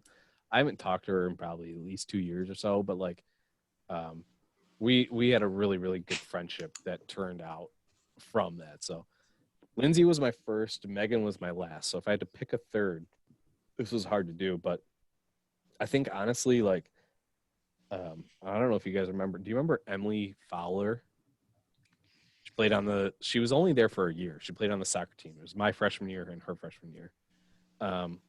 She was like, her and I had a really, really cool friendship / crushing on each other. Like we always just had a lot of fun together. So I guess I would have to say her just because we had that that fun hanging out and stuff like that. She left at the end of the year, so like nothing ever came of that after that. So I guess that would be my top 3 Valley Forge crushes. But yeah, I mean, No, I'm not a player. What? Am I wrong? not that. So one of the names I thought you were going to say was not in there. Did you think I was going to say Carrie? Yeah, So like, because I remember talking with you about yeah. So the Carrie thing. Was it I too mean, short? No, Like no, a brief. no. Like I crushed on Carrie a lot too.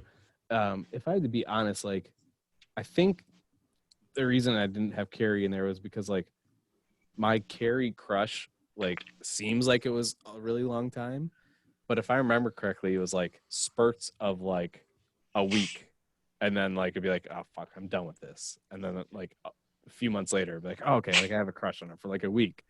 Because like every time I had a crush on her, then like very quickly something would like shut it down, so that it was like, yeah, this isn't happening for you. Sorry, kid. Raven did. Yeah, yeah, maybe, maybe. So, yeah. So I don't. Carrie would probably be a runner up for sure. Honorable mention. Yeah.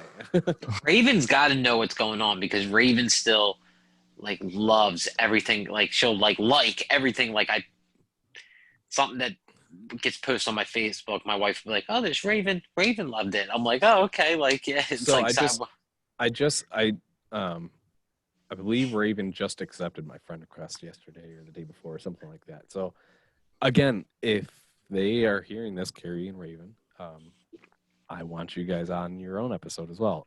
Erin has already told me she will come on at some point. So like I want the girls on here too, for sure. Like they've got stories to tell. They've got their you talk about friend requests. It's funny. I don't think and that's a different story of Facebook and why you unfriend people. But I think the ones who never got unfriended, this is not to be offensive, was like you, Francis, Gene, Matthias. Like there was a few select people. If you did, there's like, I'll give you my whole rundown. And I think Wolfie explained it great. There was so many years had passed after I left that I was like, oh, Valley Forge was a period in my life. I'm done.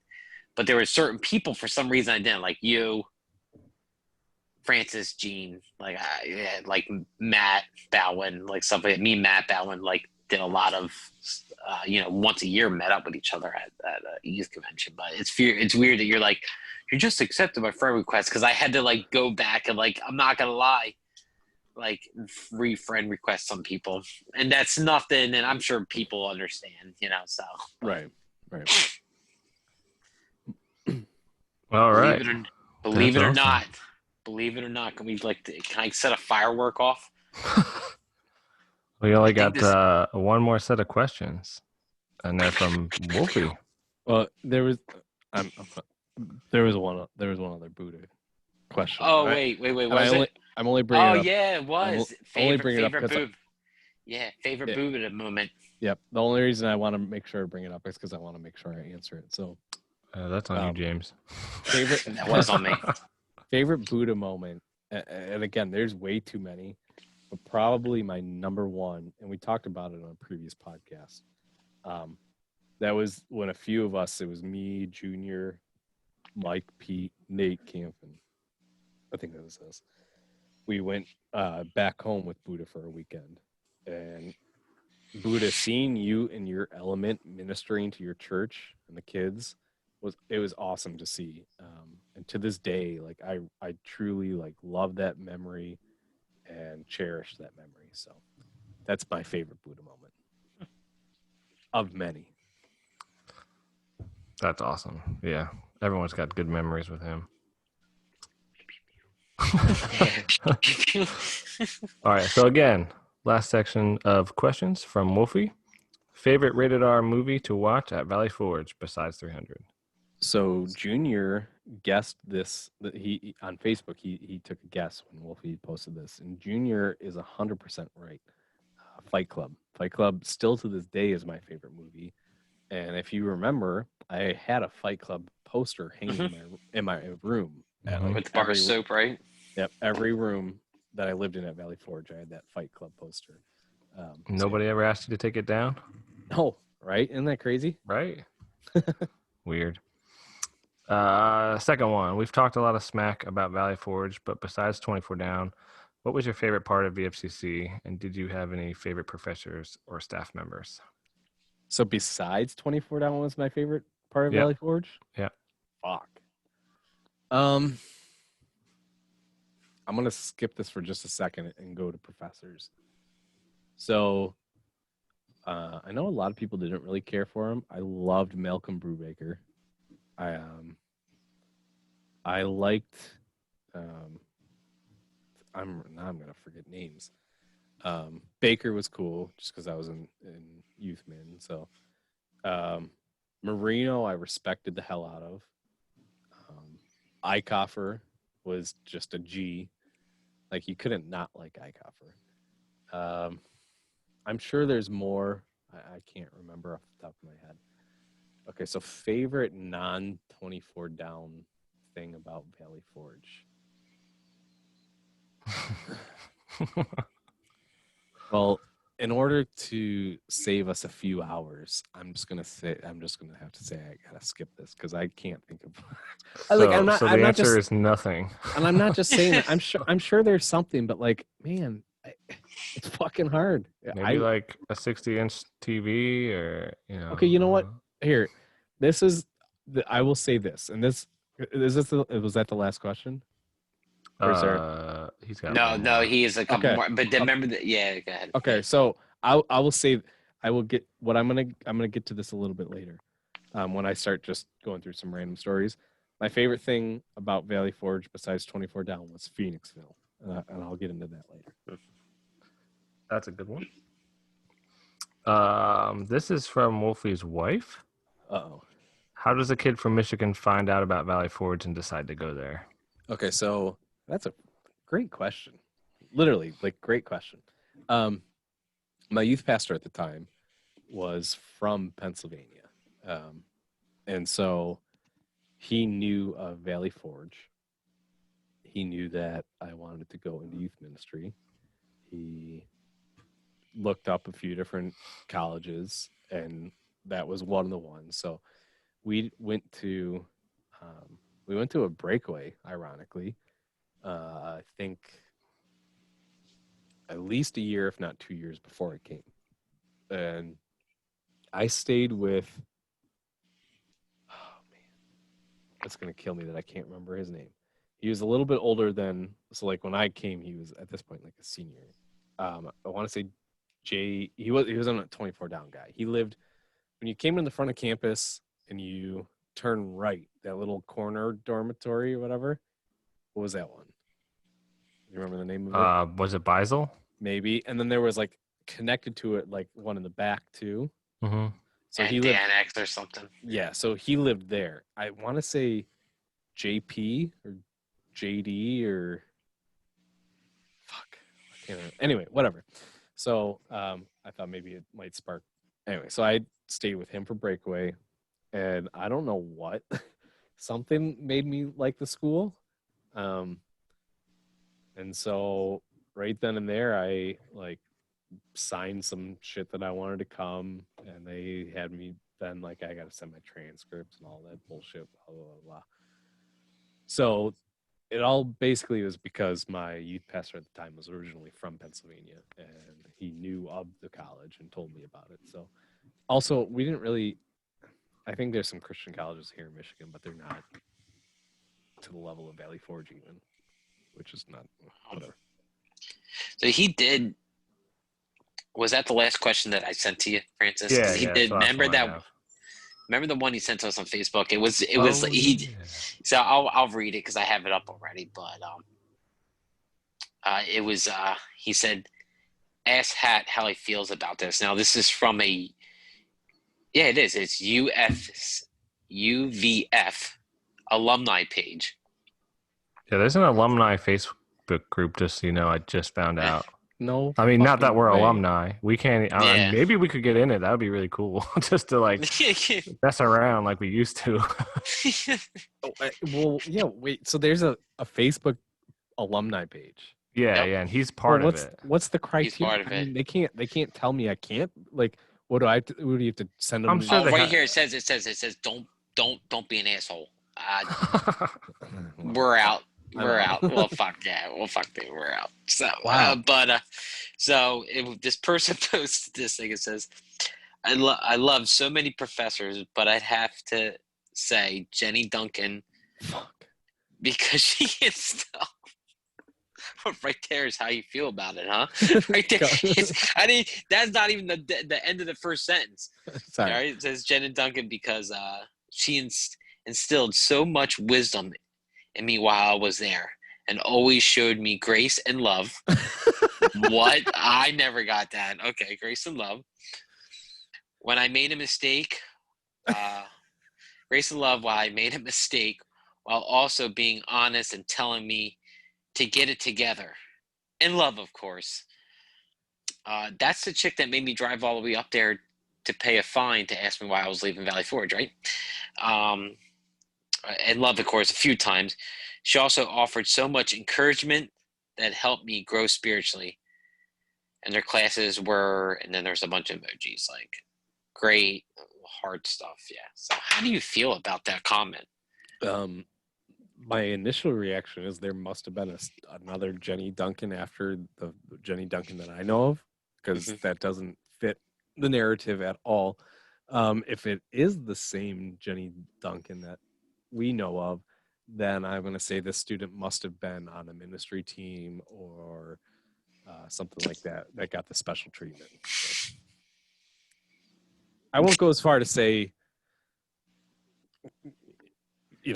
I'll say fuck Don Meyer. I'm not going to go that far with Jenny Duncan. I don't have that much of like. He was the one that I couldn't pinpoint, right? Who started working in admissions or something over students again. Yeah. And when I tried to transfer, short blonde hair. Yeah, when I tried to transfer, I owed a chapel fine. Yeah, and they made me come up to pay it, which was weird. I remember like sitting there and being like, "Well, why are you leaving? Is there something we could do?" I'm like, "You just made me drive an hour and 40 minutes to pay a $15 fine or whatever it was." So, that does conclude all the questions. And I will say, just like as we said, I mean, unless there was some on your list I missed, if we did miss somebody's questions, we're sorry. But I mean, alone the questions went on for a good hour and a half. Yeah, so I mean, We're definitely like broke 2 some. hours in, yeah. Yeah, definitely a 24 down podcast record. So if we did miss a question you sent, sorry, but there's always a part 2. So, and then, Hat, this is that point in the podcast where we always just open it up for you to just start talking about some memories, right? Okay. Yep. So I don't want to go. I don't want to make this go too long because I know we've already gone quite a while so far. So I will do my best. I apologize in advance if I don't do the greatest at it, but I will do my best to roll through this a little bit quicker. Let's start off. Let's start off with the bad, and then we'll end up with some lighter notes. So Okay. I know a lot of people wanted to know about like the quote unquote dark times that I alluded to and what led to that and what was entailed in that and everything like that. So this kind of goes back to Deshat's question about was there one specific thing that was there a straw that broke the camel's back? Was that Deshat's question? I believe. I don't remember. Anyway. Yeah. So I talked about the Don Meyer situation that him and I experienced. But a few other ones that like really stick out in my head are the the suspension. So I think this is my second year there, and it was what's the holiday that's coming up next week or 2 weeks? Labor Day. Labor Day. I get Labor Day and Memorial Day mixed up. So do I. Yeah, because we went to Valley Forge Christian College. Right. So it was the Labor Day weekend, and we went to Jersey. It just so happened that it was Carrie's birthday, which I guess that means we should probably say happy birthday to Carrie. Anyway, so we're there, and there's, I don't know, James, what, 15 of us total, maybe? I think there's 15 of us. I just said, yeah. And so I forgot that Pete and Nate were there until Pete's thing that Pete said. And I remembered Pete and Nate because that was like the second or third time. So like Pete and Nate used to come to my house and we would go to the beach. And so I think that was like his second or third time there. And they just like they went off and. Well, yeah. So, well, all right. So here's the story is basically Carrie's birthday, and a few of us decide that we want to celebrate. So the few of us are me, James, Rizzo, Carrie, Raven, Aaron, maybe. And am I forgetting somebody? Aaron? I think Aaron was there. I thought it was. I thought it was 4 guys and 3 girls. Maybe it was 3 guys and 2 girls. I don't know. Whatever. The point is, there was a smaller group of us that wanted to celebrate. And so we're hanging out at the beach, and we're like, well, we'll stop at the store on the way home. Well, we took multiple cars. So we had talked about it, and we're like, okay, we know not everybody's going to want to drink. So we're not going to make a big deal of this. Again, going back to that whole, like, I wasn't trying to make myself feel distant from people, but it was out of respect. Like, I knew, for instance, Nate and Pete were not going to want to drink. So I wasn't trying to hide it from them. We were going to do it regardless, and I don't care if they know that I drink, but I didn't want to do it in front of them out of respect for them. So we decided that we were going to, like, on our way back to James' house where we were staying. I think we were staying in your house. That was the plan, right? Yeah. Yeah. We were going to stop, but fucking, let me tell you, Jersey is fucking weird, and their fucking liquor stores close at 3 o'clock in the afternoon. Or whatever. We couldn't find a place, So we couldn't find a place that was open. Well, then James like, well, don't worry, guys. Like, I'm sure my mom's got some stuff in the fridge. So we go back, and no joke, in the fridge, nothing.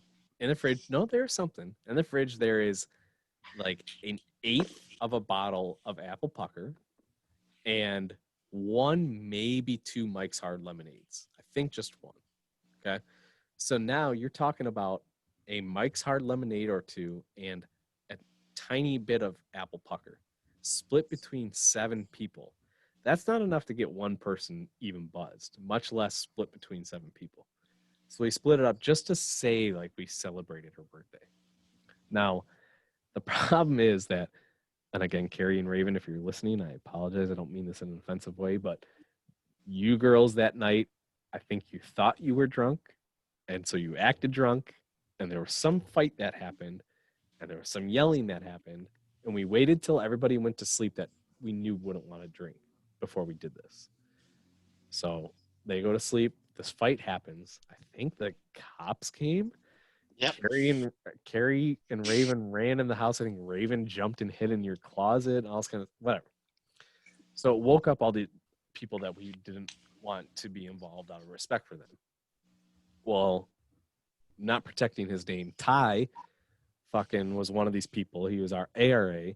And the next day he asked us hey, what happened? We could have lied. We could have made anything up in the world. We decided, nope, we're going to be honest. Here's what happened. Ty, the 7 of us split this much alcohol. If you feel like you need to go to Valley Forge, we understand. We respect what you need to do. Looked us in our face and said, I appreciate you guys being honest with me. Don't worry. I don't think this is a big enough deal for me to go say anything to anybody about. So we continue our week, go back to campus.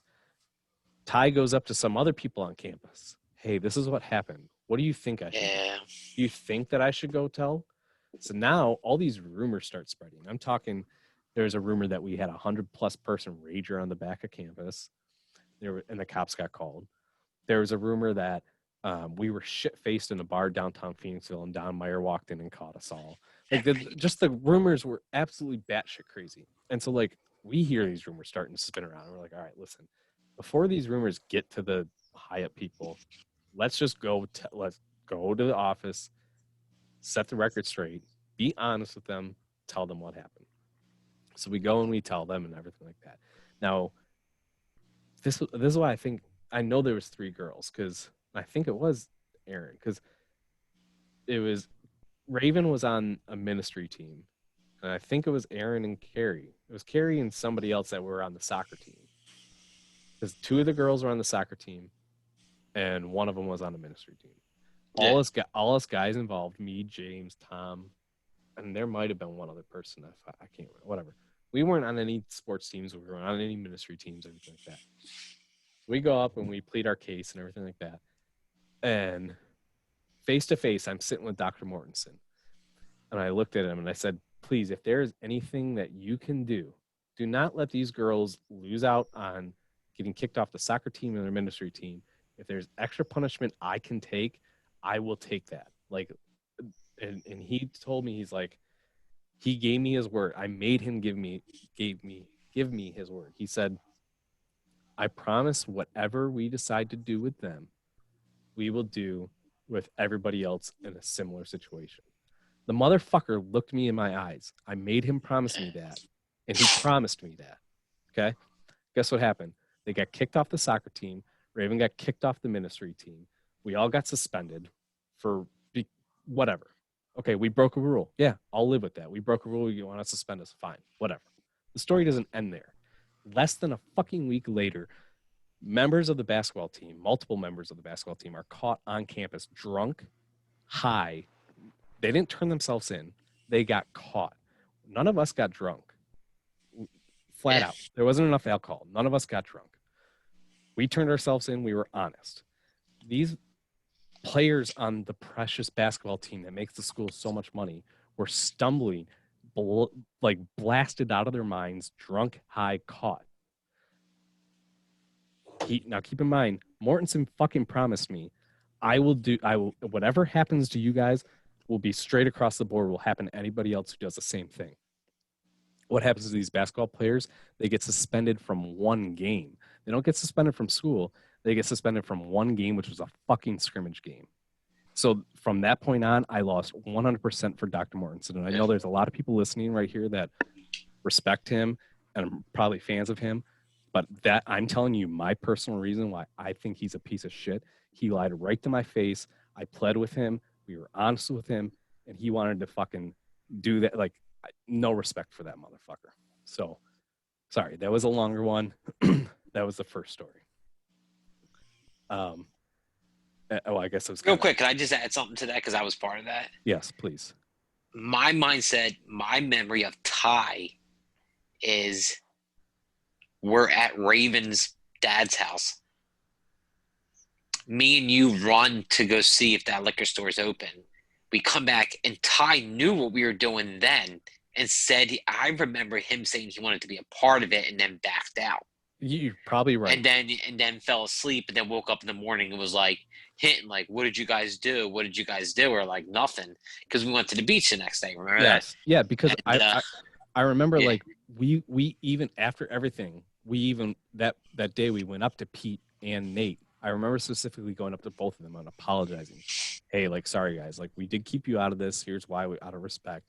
But we did break this rule, yada yada yada. And they were both so cool about it. They were like, hey, like it's all good. Like we understand, like Yeah. obviously try and make better choices, whatever. But to get fucking suspended was one thing. For those girls to lose their fucking spot on the soccer team and the ministry team because Yeah. they don't make as much money for the school as the basketball team is, that's the real fucking reason you didn't suspend them and kick them off the basketball team like you did the girls.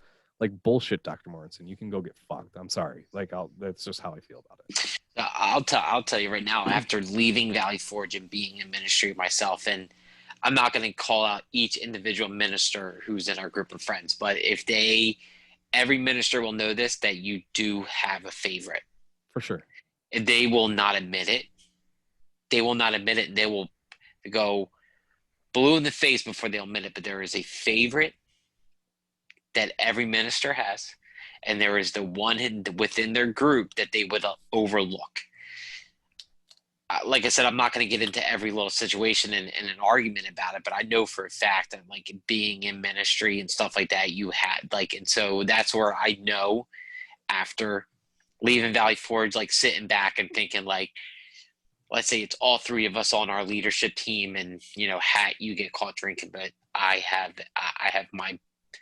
I'm a little bit more lenient on Francis. Like Francis gets caught drinking, like I would bend the rules and maybe make it so it's like, well, like try to figure it out for him, but Right. where I'm like, maybe I have an issue with you, I'm like, okay, well, you're done, you're off the worship team, you're off the leadership team because you did this X, Y, Z. But like I said, I'm not going to get into that aspect of it right now. So, No, but I mean, yes, yeah, I get it, but yeah.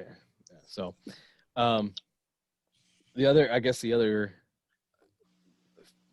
not so happy thing off the top of my head is a lot of people don't know this. I'm not going to throw names out there, but I knew some people higher up within. I knew some RAs. I had some friendships with RAs outside of the 24 down walls. I had some good friendships with some of them. And I heard, again, I'm not going to throw any names, but I heard stories of other RAs.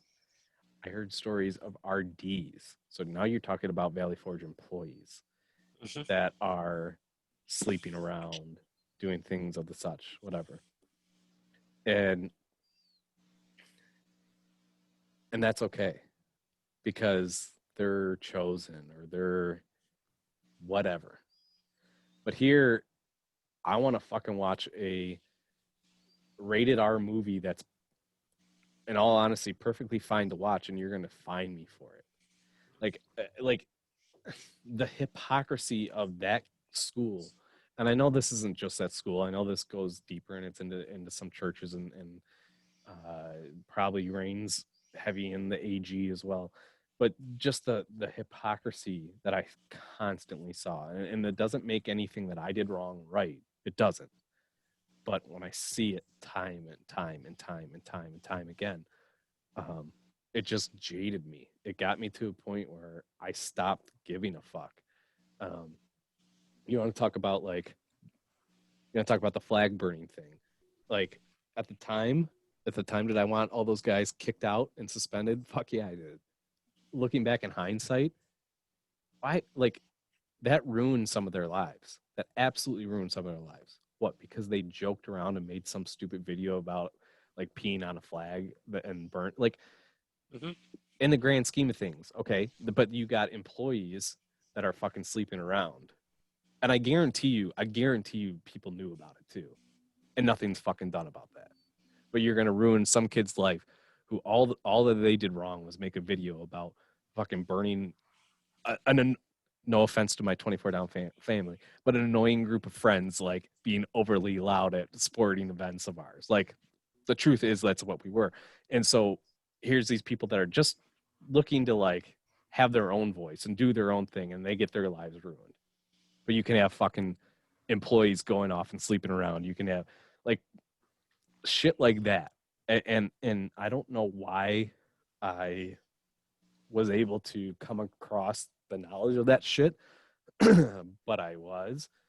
And all those, so it's like all those things mixed together, the Don Meyer situation, the Mortensen, the suspension, the knowing things like that, the hypocrisy, all that shit, like it just got me to a point where I 100% stopped giving a fuck. My last year and a half at Valley Forge was a very fun time, but a very dark time. I mean, like I've said on here before, I was fucking walking around campus drinking, like on campus, and I didn't fucking care. I was going to the bars. I was fucking smoking cigarettes, constantly going on our little smoke drives, James. I was fucking like, I mean, I didn't fucking care. And now, outside of that, like, I wasn't sleeping around. I wasn't doing drugs. Like in the grand scheme of things, like I still had my beliefs. In the grand scheme of things, like I still was a quote unquote like okay kind of person, whatever. Valley Forge's eyes, I would have been the fucking devil himself. But man, like I just couldn't deal with it anymore. I saw things in ministry. I saw people up on the worship team that I knew what they were doing when they got off stage. I saw just it was just this huge mixture of things, and it quite honestly 100% completely turned me off to ever wanting to be involved in a church, because at the same time I knew at that point I was drinking, I was smoking. I didn't want to be that person. I didn't want to be the person up on stage saying, oh, you shouldn't drink, you shouldn't smoke, meanwhile I'm doing the same fucking thing. Like, because I was so upset about seeing the hypocrisy that I didn't want to be part of the problem that I saw. So I fucking just completely walked away from it.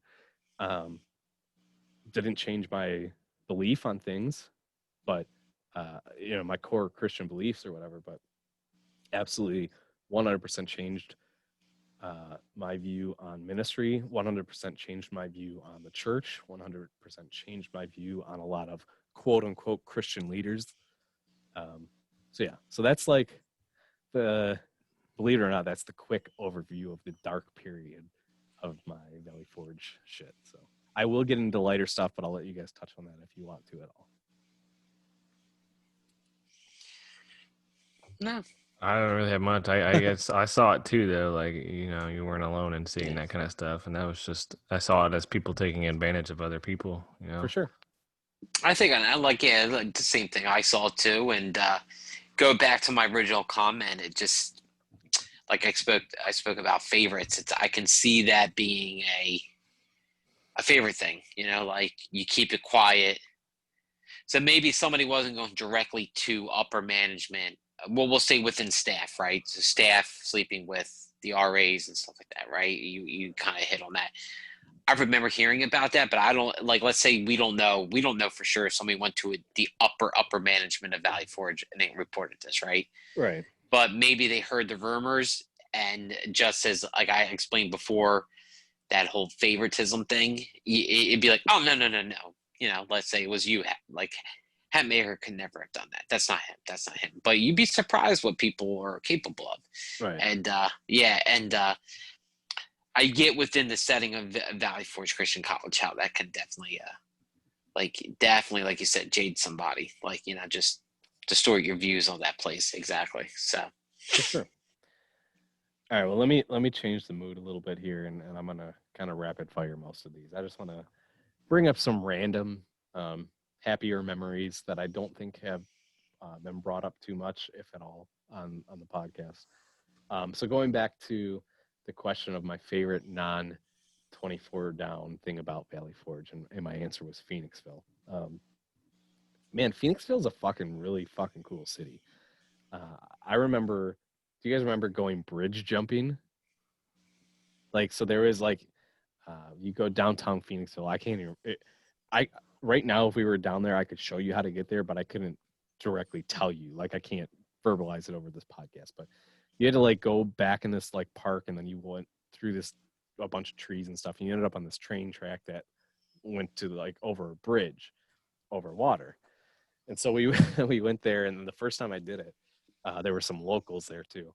They're like, "Oh, hey, like just so you know, like if a train rolls through, you have to jump in the water because if you don't, they've got these beanbag pellet guns that they'll shoot at you, you know?"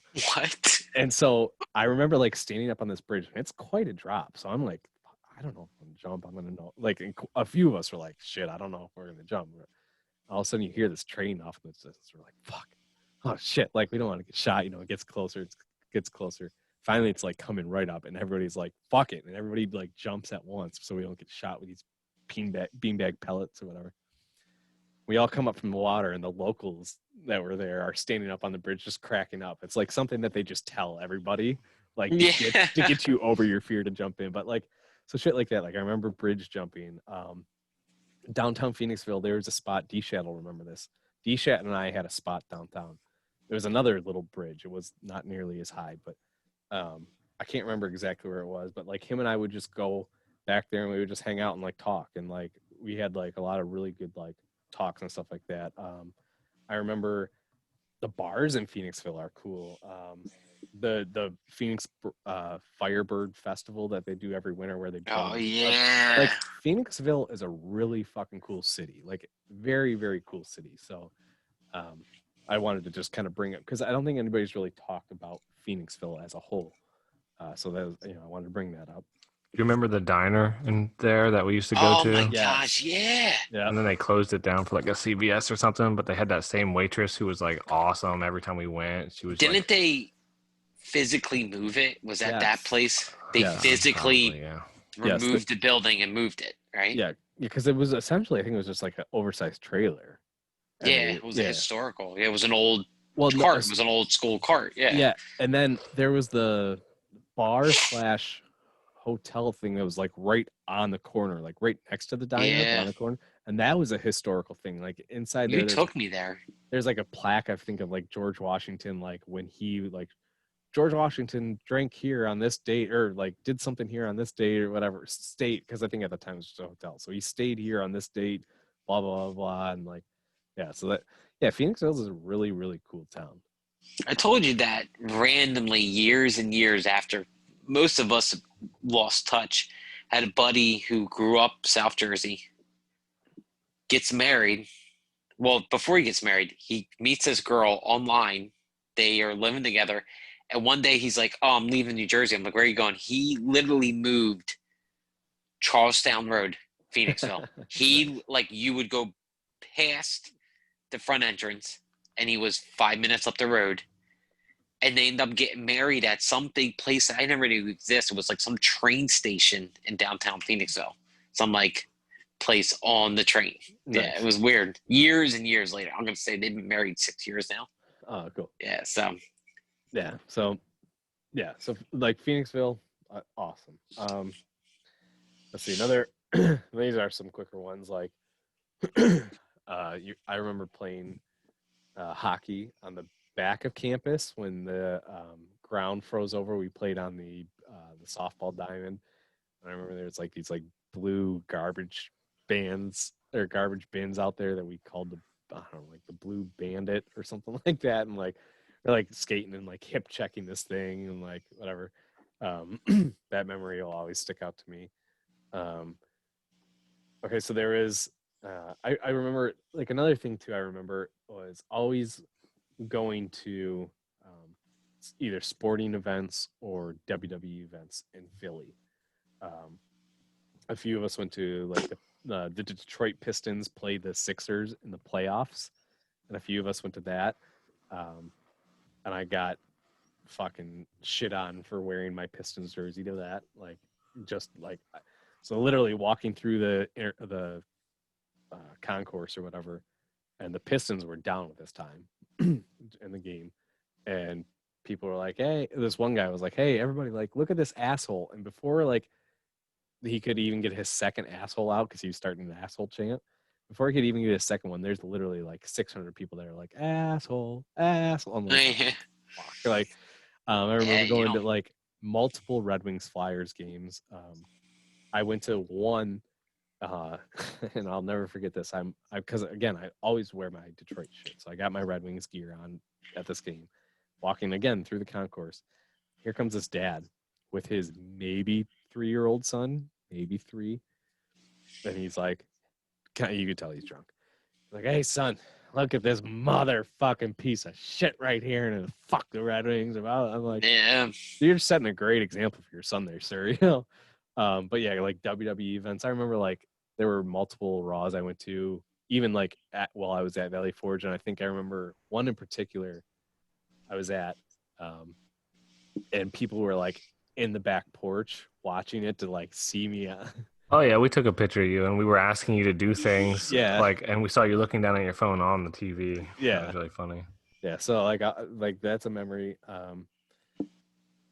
Okay, so these last 3 that I have off the top of my head, these are more funny ones, at least to me. And I think we briefly touched on this in one of the other podcasts, but I don't know what possessed us to do this, but there was one time that, again, because Buongiorno was special and they had air condition and they had nice things like that, they also had a Christmas tree. And so we had the brilliant idea of, well, let's steal a Christmas tree. And all I remember is this Christmas tree was upstairs in Buongiorno. Do you remember there was an elevator in that building? So we went up into upstairs, and I think it was in the computer room in the upstairs lounge, whatever, computer room. Went in there, grabbed the tree, dragged it to the elevator, down the elevator, out the door. Like, I don't know what we did with it after, but like, it was just I vaguely remember that, and I don't know. I will always remember that. Do you remember why we took it or what we did with it? I do remember leaving with it, and I'm leaving like decorations in its path as we left with it, but I don't really remember where we put it because I know it wouldn't fit in the room. There's just ornaments falling off this tree, so there's like a trail of ornaments. Like, you could probably follow the scene of the crime, you know. So then, like, okay, so another memory, and I can't remember if this was Junior or Tom. It was when I was living with one of them. I want to say it was Junior, but I got sick 1 week or weekend or something like that. So I went to take NyQuil. And NyQuil's supposed to, like, not only make you feel better, but it kind of like knocks you out, right? This gave me like the adverse effect, and it didn't knock me out. It like made me hyper. And all I remember is I was on the bottom bunk. I'm pretty sure it was Junior. He's on the top bunk, and I'm like holding onto his top bunk, just like jumping from the bottom bunk, just like in his face for what, because I don't know, I guess maybe I was high off NyQuil. I don't know what the fuck happened, but I was just a hyper mess. So that's a funny one to me. And then okay, so this one is a little embarrassing, but when I first got to Valley Forge, a few months before I got there, this is back in the MySpace days, and you could search by, like, you search by school, I think, or maybe city or something like. Anyway, I found this girl that went to Valley Forge. I did some like pre-internet stalking, and I'm like, well, let me see if I could talk to somebody before I actually get there. I cannot remember this girl's name, but so we like talked on MySpace for a little bit, and we kind of like hit it off just a little bit. I think it was probably just because I was like, oh, hey, here's a girl to talk to. So I get to school now, finally get to Valley Forge, and we went to hang out. I think it was my first day. Well, her first day there, because I got there a few days before. And so we're hanging out back behind the soccer field. Remember, there was that like playground area. Like, it wasn't Valley Forges, but it was like that playground area. So I go to hang out back there and swing on the swings. No joke, like, first time meeting this girl after like talking to her for a few weeks, legit fell off the swing. like one of the most embarrassing like moments of my life. And then like I don't think we talked much after that. So Isn't that weird how that college was set up though? Like you could get into it from the back, and that was one way I got out of a ticket. Me and who had the red two-door car? It was Mike or Junior. It was like a really fast car. Oh, it was Mike's. It was the RX-8. Yeah. All right. So me and Mike were messing around with our cars. We took off and we were at the way back at campus, and that head of security, that asshole, ticketed me. Somehow found out I didn't register my car. Found my room number, like I remember, and had one of his minions hand delivered a ticket. And I argued with them that he had no right and I forget, somebody was in the car with me. Me and Mike were joking, but I remember my argument, how I got out of the ticket was he was tailgating me in a off-duty vehicle, whether it was like his personal vehicle or somebody else. He was tailgating me, beeping his horn, flashing his eyes, pointing out the window, telling me to like flashing his head beams, telling me to pull over. And I was like, no.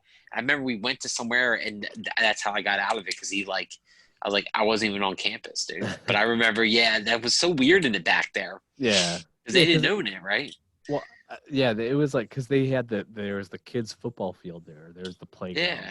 But then even There's like a walking park too. You can walk Yeah. like a Yeah. trail that goes all the way through. and then those soccer fields back there too. Yeah, like I don't Yeah. think they own, but then like they also had the other side of campus where I don't think like because they had the place where the buses parked. Mhm. Then they had that building that they built very similar to the style of the whatever that new academic building that we had. I don't even remember the name of that shit.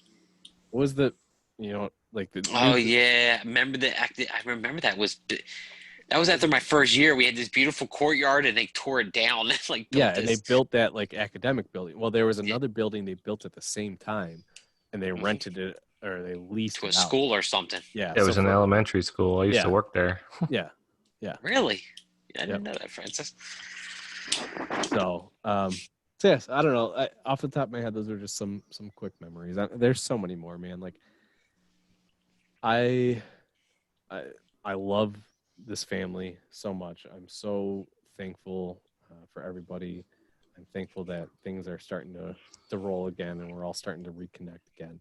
I loved hearing like Wolfie sent me a message about how just in the last like since his podcast, he'd spent like several like I don't know hours talking to Raquel, having a separate conversation with Rizzo, having a conversation with this person. That it's just like it's rekindling these like friendships, and it's bringing back this core. And like, and I'm so glad everybody that's involved is involved already, and I'm hoping more people get involved.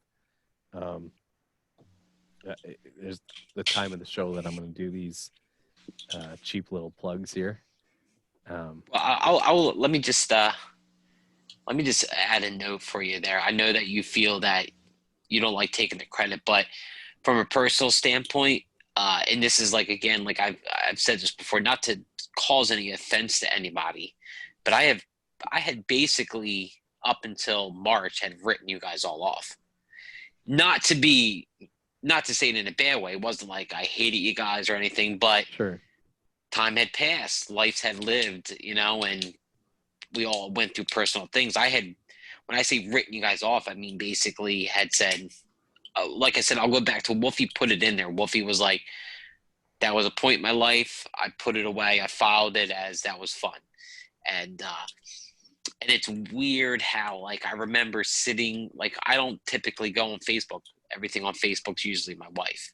And my wife was like, yo, there's a notification to you to join a Zoom meeting. Like, what's this? And I remember, like, looking at it. I was like, oh, my gosh. Like, she would tell me what was going on with everybody's life through Facebook. But, like, it's fun, dude. It definitely rekindled a lot of stuff. A lot of memories, and you'd be surprised, dude. You'll just sit here and you'll think. So I wanted to say personally, that's where I was from. It wasn't that I hated you guys. I just 12, 13 years had passed since I had spoken to some of you. And it's funny because people Facebook message me now, and I can go back and be like, 2020. Last time message, I think Wolfie was 2012. and he sent me his number, 2012 or 2013. Like, so you think about that, it's 2020, you know, like what that time had passed by, you know. So, and that's with most of you. I could probably just go back to Facebook Messenger and be like, wow, dude, like 7, 8, 10 years. And I just want to let you know, like, don't count this and don't pass it off as nothing, because for me personally, I really didn't know where you guys were. You know, I hadn't really talked to you guys, and it definitely re-anchored me into the whole 24 down family, you know. So Yeah, well, and I guess I want to say this too. So like, you're not alone, James. Like, oh yeah, I would think yeah. I would think for the most part, most of us hadn't talked to each other in quite a while. And if I'm gonna be completely honest, and I don't mean this to sound like a dismal type of thing, Yeah. there's probably gonna be another period in our life where we might go another 5, 10, 12 years Yeah. without talking to each other again. But like this podcast and everything that's happened around this podcast, the Zoom calls, the Facebook groups, and everything like that, to me that shows, and I wanted to be a permanent reminder to everybody that it doesn't matter if it's 10 years apart, 12 years apart. We are always going to be a family. Yeah. You know, hopefully that the time doesn't go by where we go that long again. But if it does, know that you can always count on your family, no matter what. So, no, I appreciate you saying that. So, Yeah. So you're gonna do your plugs? Yeah, let me do my plugs real quick, and then I will let you and Francis say whatever you guys want, and then maybe I'll send it out after that. So, Twitter. If you guys got Twitter, it's real easy to sign up. You go to twitter.com, you make an account, make a password. I'm telling you, it's really easy. If I'm being completely honest, there's not that much that goes on our Twitter other than me posting the episode when it gets published. So if you want to know when the episode gets published, follow us on Twitter at 24 Down Podcast. If you want to email me or us for any reason at all, 24downpodcast at gmail.com. Check out the Facebook pages. We've got two. We got the 24 Down Podcast page, which is public. And then we have the 24 Down group page, which is private, mostly because we don't want just anybody joining it.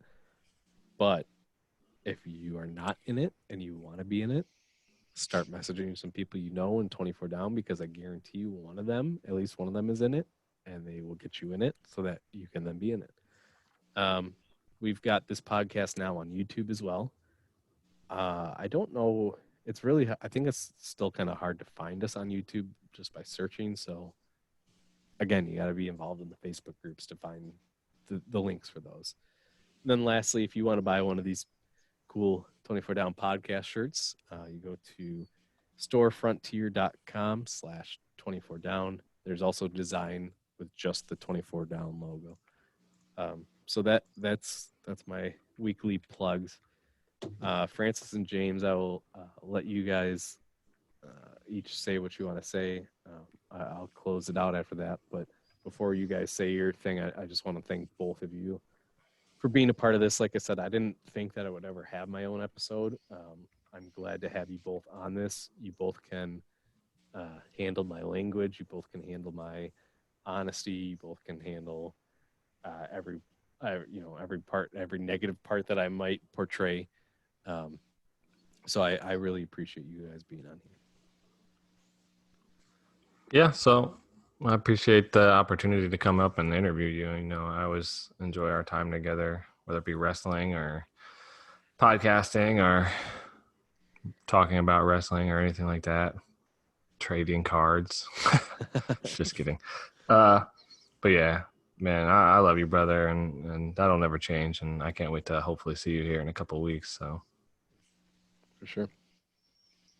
I like to say this. Yeah, man, thank you for the opportunity. You know, when you text me way back when you first started this and asked me if I'd be willing to, it was revolved around a joke that I'd be able to accept your goddamn language there, you know. So, but you know, it revolved around a joke. I really did feel like, I was like, yeah, you know, that I really did feel blessed about that, man. Like, really felt that it was a real honor, man. I won't undercoat it or anything like that. But I will say that again, if we can just get more people on here, you know, there's so many people that we think about. Like, I'd love for Rizzo to get on here.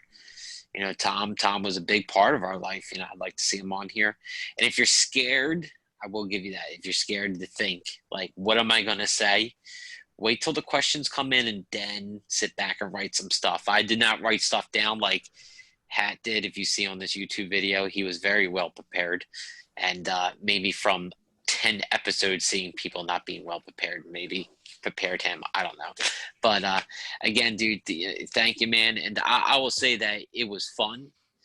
Even the points where you say you might got a little, bit down, there was so much there to get into. I don't want to take your word, but unpack, I guess. I know you like to say that. So, but there's definitely a lot there, and it wasn't all negative, dude. It was a lot of fun, and I thank you for the opportunity, man. Yeah, no problem, man. I appreciate you guys. Everybody listening, man, like if you've not been on, please, like reach out and get on. We want to have everybody on. We really do. There's going to be a Zoom call, another Zoom call soon.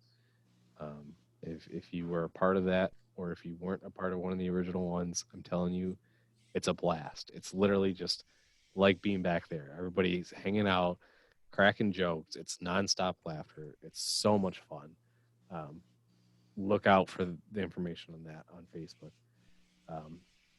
Ultimately, Yeah, what's that? I can't wait to call Colleen her new name, her new nickname. Ultimately, you guys have fuck, man, you guys have really, really blessed me this week, and with this badass microphone, with your kind words. It's hard for me to sit and take credit for things like whatever. But you guys have literally all like really, really touched me so much recently, and I genuinely I love each and every one of you listening. You guys made me you guys heard some darker shit tonight. Fuck, if it weren't for most of you guys, I can't imagine how dark it would have got. So I have each and every one of you guys to thank for me making it out of that shit okay. But yeah, man, I love you all. I apologize for my language. I apologize for some of my thoughts. I apologize for some of my whatever, but I'm still going to say fuck Don Meyer and fuck Dan Mortensen. And with that, I love you guys. I appreciate you guys listening, and I hope to have you on soon. Yeah. All right.